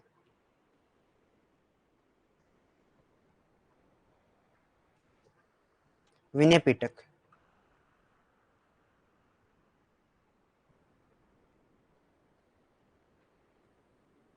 उसके अनुसार बुद्ध के चचेरे भाई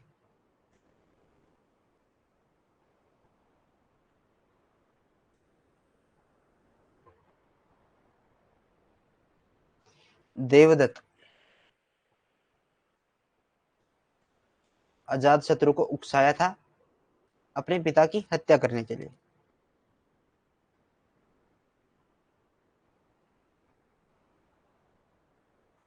देवदत्त षड्यंत्रकारी, दुष्ट व फूट डालने वाला था। महावंश में कहा गया है कि बुद्ध की मृत्यु के 8 वर्ष पूर्व अजातशत्रु ने बिंबिसार की हत्या की, शासन प्राप्त किया था। बिंबिसार ने 52 वर्षों तक शासन किया था। समझ में आ गया?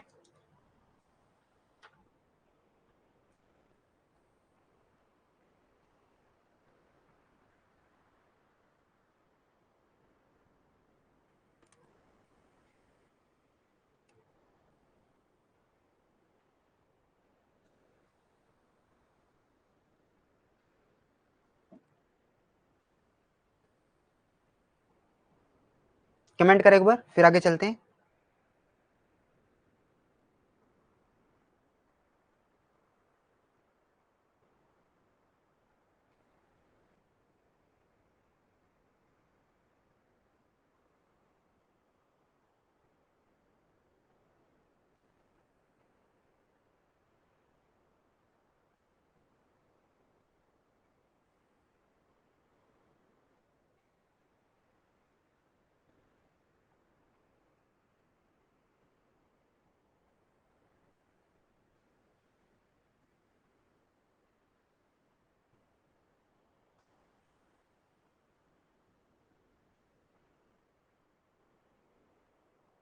जल्दी कमेंट करो, फिर चलते हैं राखी। ओके, आगे चलते हैं। According to the Buddhist text, Vinaya Pitak, Buddha's cousin Devadatta instigated Ajatasattu to kill his father. Devadatta was the scamming.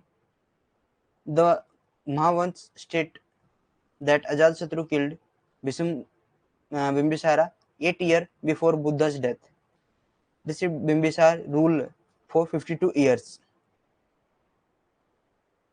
Now we should Ajatasattu. Ajatashatru से पितृहर्ता भी बोला जाता है। क्या बोलते हैं? पितृहर्ता। और जो हर्यक वंश है इसे पितृहर्ता वंश भी बोला जाता है।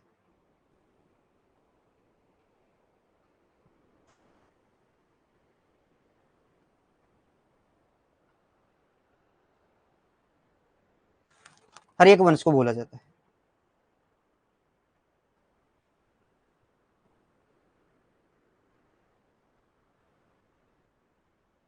ठीक है। अजातशत्रु ने अपनी विजयों द्वारा मगध साम्राज्य का बहुत ज्यादा विस्तार किया। उसके शासन काल के समय मगध अपने चरमोत्कर्ष पर था। बौद्ध ग्रंथों ने अजातशत्रु को पितृहर्ता कहा है। पितृहर्ता इसको किसने किया है, कहा है? बौद्ध ग्रंथों ने। बौद्ध ग्रंथों ने इसे क्या कहा है? पितृहर्ता कहा है। बौद्ध साहित्य में पितृहर्ता के रूप में अजातशत्रु की निंदा की गई है। और उसको क्या कहा गया है? बुद्ध ने इसको क्या कहा है कि बुद्ध ने इसको कहा है कि ये मगध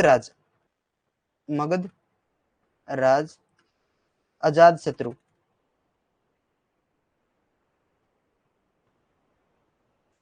बुरे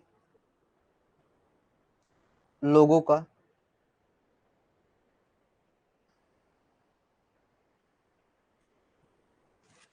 मित्र, साथी व सहयोगी है।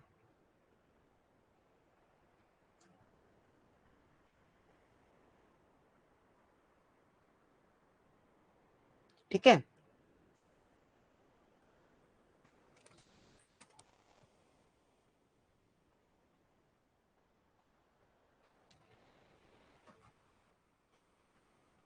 Ajatasattu greatly expanded for the Magध Empire through his conquests during his reign. Magda was at it's zenith. Zenith होता है पीक, ठीक है, चोटी पर, ऊंचाई पर था उसमें। अजात शत्रु को जैन ग्रंथों में कुणिक कहा गया है। अजात शत्रु को जैन ग्रंथों में क्या कहा गया है? कुणिक कहा गया है।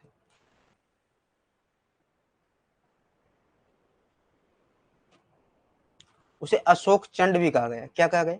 अशोक चंड।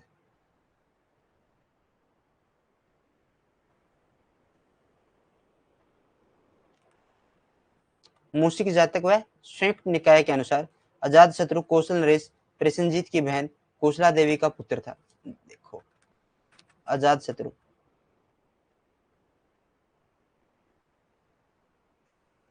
प्रसेनजीत की बहन कौशल देवी का पुत्र था। ये किसका पुत्र था? कौशल देवी। ये बहन किसकी थी? प्रसेनजीत की।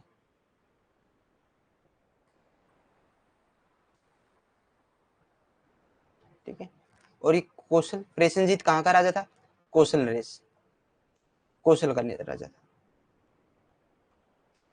अब इसका क्या हो गया? ये भांजा हो गया, और बाद में प्रसेनजीत की बेटी होगी चेलना।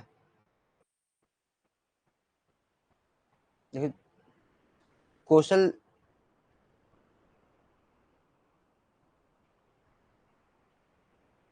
ठीक है। और जैन स्त्रोतों में उसे वैशाली के चेतक की पुत्री चेलना का पुत्र कहा गया है।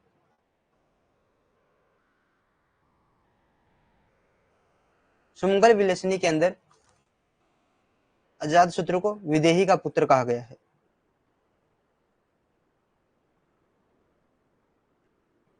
क्यों? क्योंकि विदेही वो कहां पर है? विदेही विशाली के अंदर है, विशाली के अंदर है। ठीक है, तो वैशाली में स्थित था, इसलिए इसको क्या कहा गया? विदेही पुत्र कहा गया है।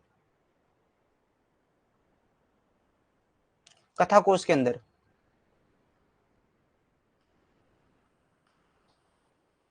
इसको देव न देवनुपिया, ठीक है, देवनुपिया कहा गया है, जो किससे मिलती है? अशोक की एक उपाधि थी देव नापिया।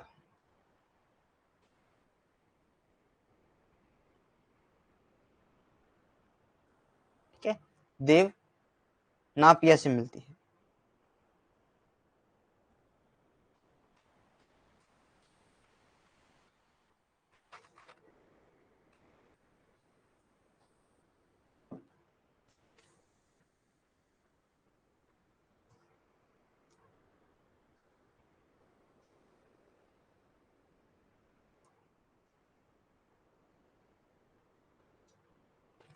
आगे देखते हैं।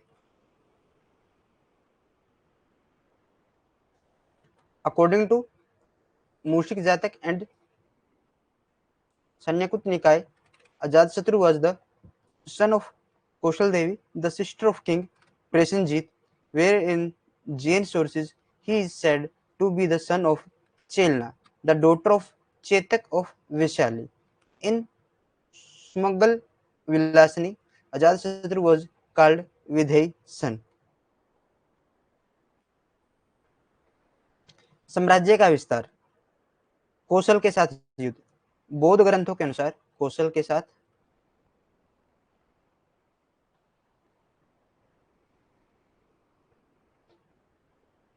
युद्ध। बौद्ध ग्रंथों के अनुसार बिंबिसार की मृत्यु के बाद कौशल देवी भी पति वियोग में मृत्यु हो जाती है। देखो क्या है, बौद्ध ग्रंथ क्या कहते हैं कि जब बिंबिसार की मृत्यु हुई तो पति वियोग में, साथ में कौन किसकी मृत्यु हो जाती है? कौशल देवी की। प्रसेनजीत इस घटना से बड़ा दुख क्रोधित हो जाता है और उसने काशी पर दोबारा अधिकार कर लिया। अब जब कौशला देवी की मृत्यु हो जाती है तो वो क्या करता है? प्रसेनजीत इस घटना से दुख होकर, क्रोधित होकर, तथा उसने काशी पर पुनः अधिकार कर लिया। पहले प्रसेनजीत पराजित हुआ, यानी पहले अजात शत्रु से हार जाता है, युद्ध होता है।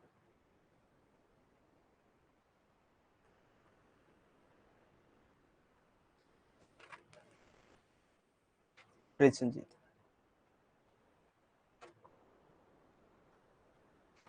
इस युद्ध के अंदर जीत जाता है, परंतु दोबारा फिर प्रयास करता है। उसके अंदर देखो ये कहां पर चला जाएगा, ये भाग जाता है यहां से और शरण लेता है, अपने आप को छुपाने की कोशिश करता है श्रावस्ती के अंदर।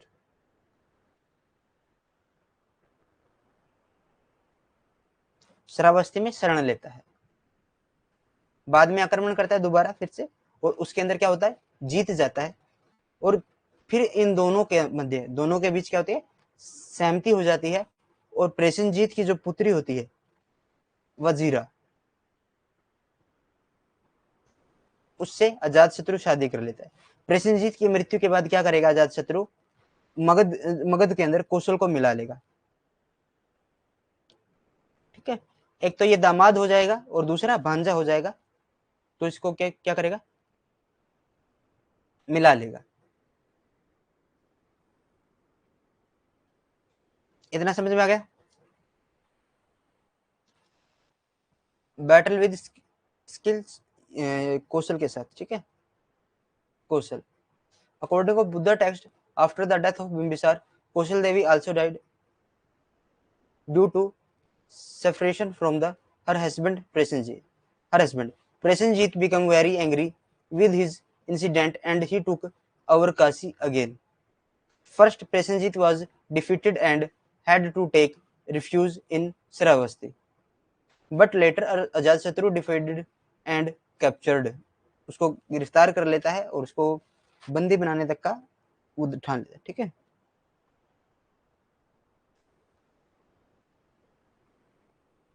लेकिन दोनों पक्षों में शांति संबंध स्थापित हुए। प्रसेनजीत ने अपनी पुत्री वजीरा का विवाह अजातशत्रु से कर दिया। प्रसेनजीत की मृत्यु के बाद अजातशत्रु ने प्रसेनजीत के भांजे व दामाद की हैसियत से कौशल राज्य को मगध में मिला लिया।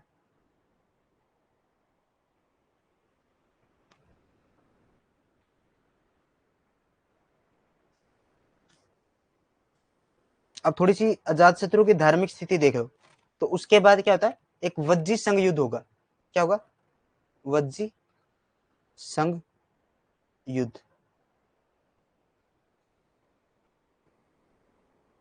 ठीक है, उसको हम नेक्स्ट एक स्लाइड है खाली, उसके उस स्लाइड के ऊपर देखेंगे, फिर उसका लिखने का काम करते हैं।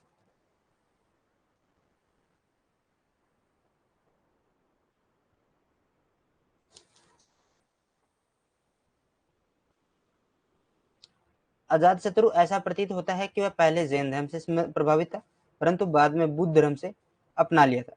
बौद्ध धर्म के इतिहास में अजातशत्रु को बुद्ध से भेंट करने की एक महत्वपूर्ण घटना मानी जाती है, और उस घटना का दृश्य जो अंकन है वो कहाँ पर है, भरूच स्तूप के अंदर है।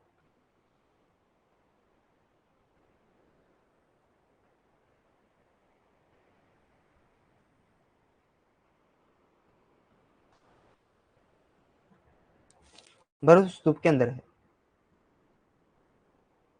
वह दूसरी शताब्दी से पूर्व के भरूच स्तूप पर मिलता है। प्राकृतिक भाषा में अजातशत्रु के बारे में क्या लिखा है, भगवतो अजातशत्रु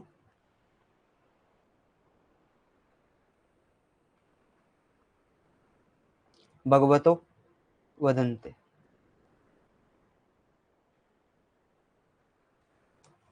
ये वहां पर लिखा मिलता है। अजातशत्रु के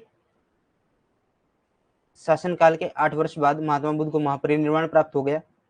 तो वो बुद्ध के महापरिनिर्वाण के पश्चात अजातशत्रु क्या करेगा, कुशीनगर गया तथा वहां से क्या लेके आया था, बुद्ध के अस्थि अवशेष अपने साथ लाया और स्तूप का निर्माण करवाया था।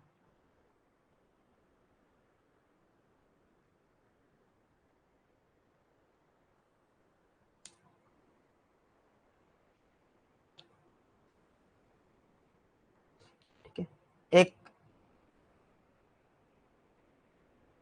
शरमण फलसूत्र है।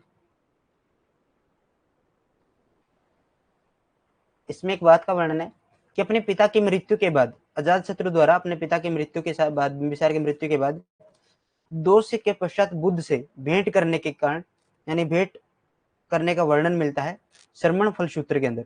तो उसके अंदर महात्मा बुद्ध इसको क्या कहते हैं? इसको पुनीत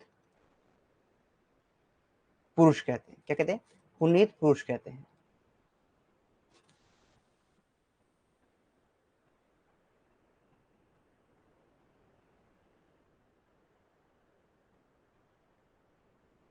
धार्मिक परंपरा में अजात शत्रु को जैन व बौद्ध धर्म के मित्र व देवदत्त के सहायक के रूप में याद किया जाता है।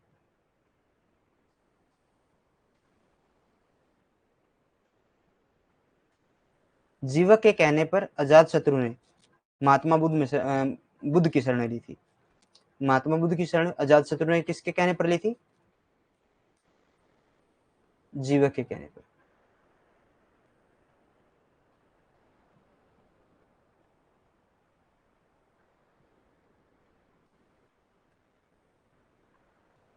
बुद्ध की शरण ली थी। इतना समझ में आ गया?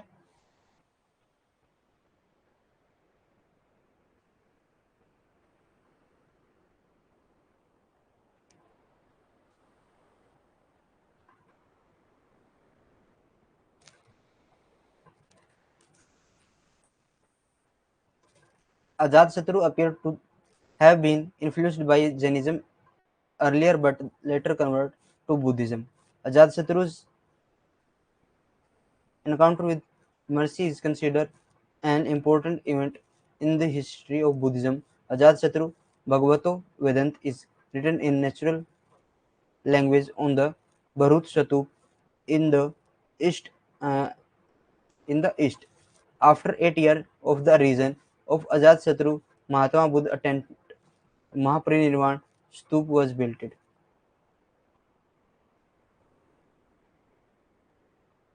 अब यहाँ तक किसी बच्चे को कोई प्रॉब्लम है वो कमेंट करो एक बार।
समझ में आ गया?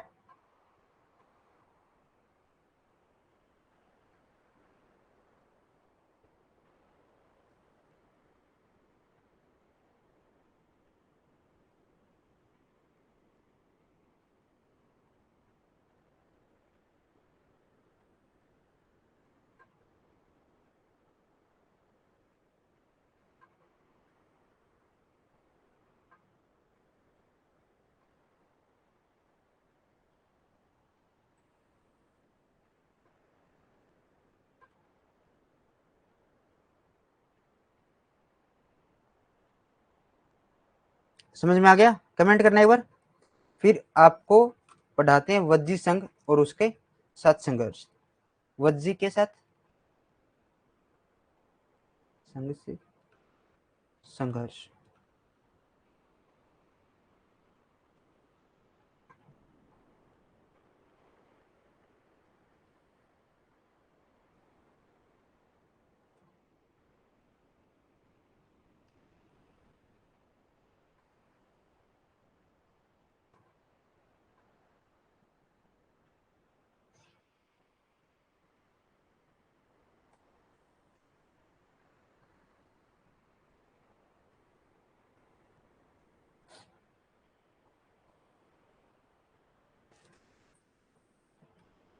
अजातशत्रु का दूसरा युद्ध किसके साथ हुआ था?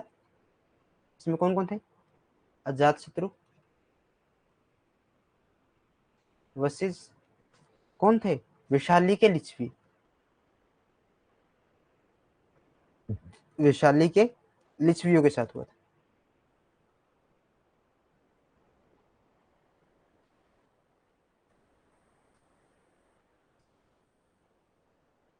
इस संघ से जो मित्रता पूर्वक संबंध थे वो बिंबिसार ने स्थापित किए थे शादी कर कर। परंतु अजात शत्रु ने क्या कर लिया था? संघर्ष करना शुरू कर दिया था। उसके कुछ कारण थे।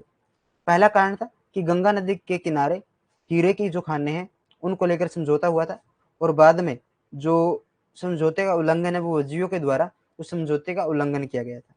यह इसका एक प्रमुख कारण था। जैन साहित्य के अनुसार बिंबिसार ने वैशाली के राजा चेटक की पुत्री व अपनी रानी चेलना के पुत्र हल व बेहल को अपना प्रसिद्ध हाथी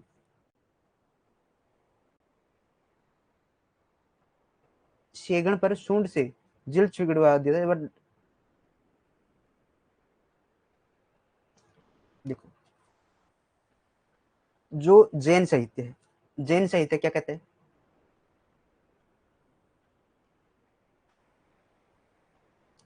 जैन साहित्य कहते हैं कि जो बिंबिसार है, ठीक है, और बिंबिसार ने वैशाली के राजा चेटक की पुत्री व अपनी रानी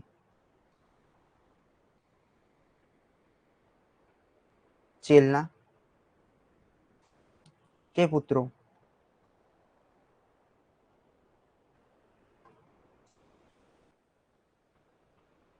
पुत्र कौन कौन से थे?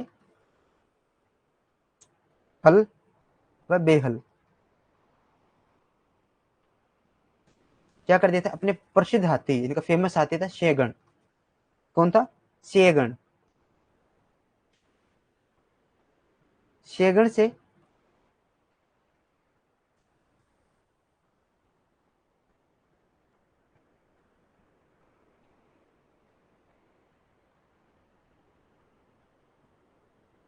वह 18 लड़ियों का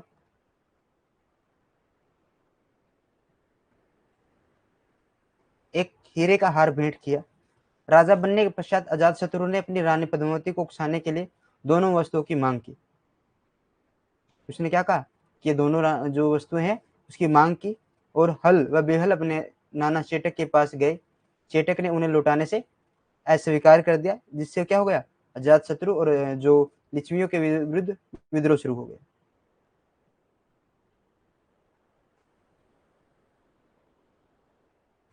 इतना समझ में आ गया?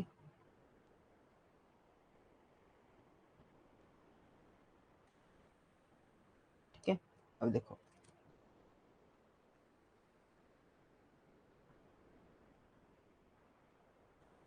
अब वज्जी संघ के अंदर जब संघर्ष हुआ था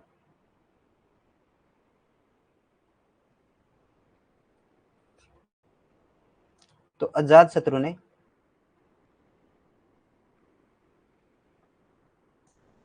इसकी सहायता किसने की थी? इसका जो मंत्री था वो कौन था? वसाकर।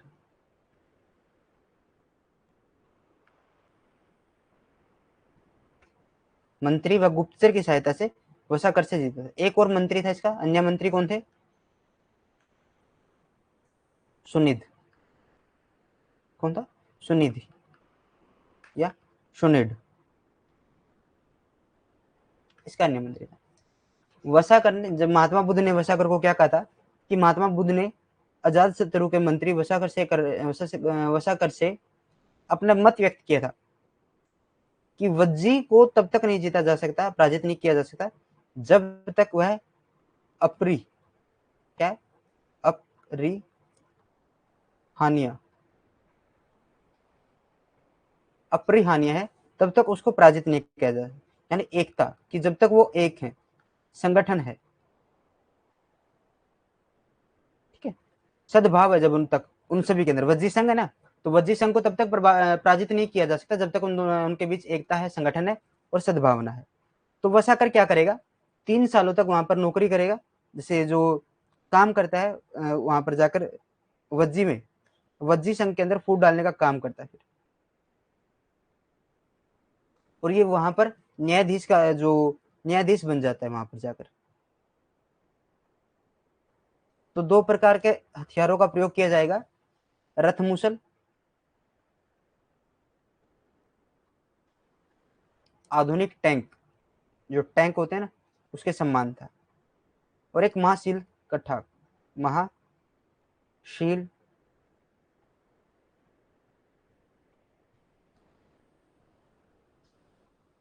इसे क्या आता है, शिलाओं की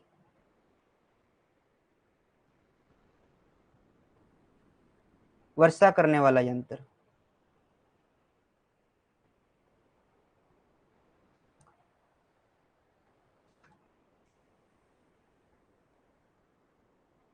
ठीक है।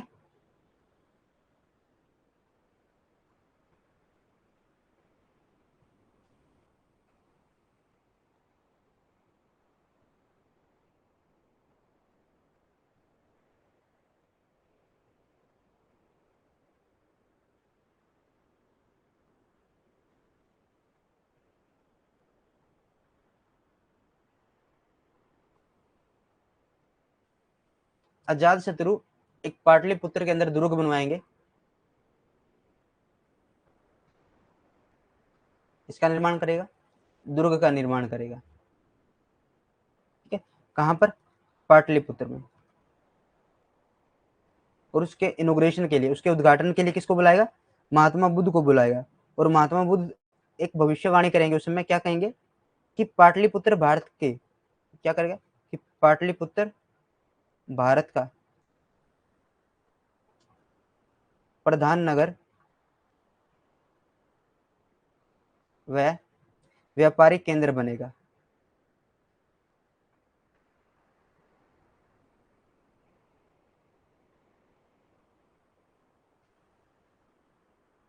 ये आपका अजात शत्रु कंप्लीट होता है। हमारे जो 16 महाजनपद हैं वो हमारे कंप्लीट हो चुके हैं, जिसमें से हमने हरियक वंश शुरू किया है, और हरियक वंश के अंदर हमने बिंबिसार और अजात शत्रु को समाप्त कर दिया है। क्लास कैसी लगी कमेंट करके बताना, जितने भी बच्चे हैं, 2 1 जितने भी हैं।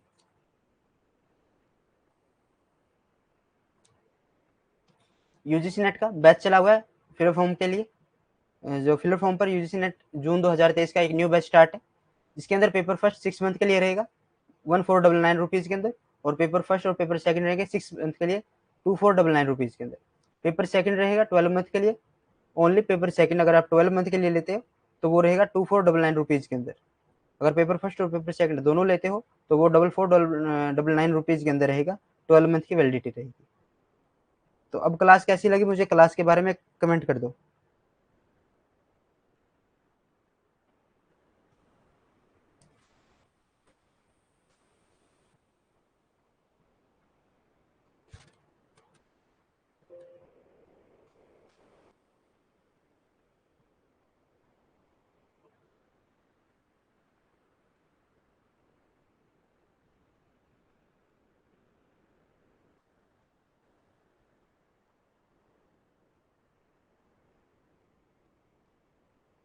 Thank you rakhi.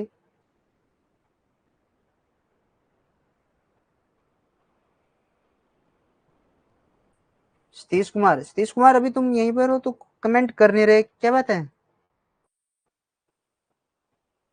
क्लास अच्छी नहीं लगी क्या? चलो।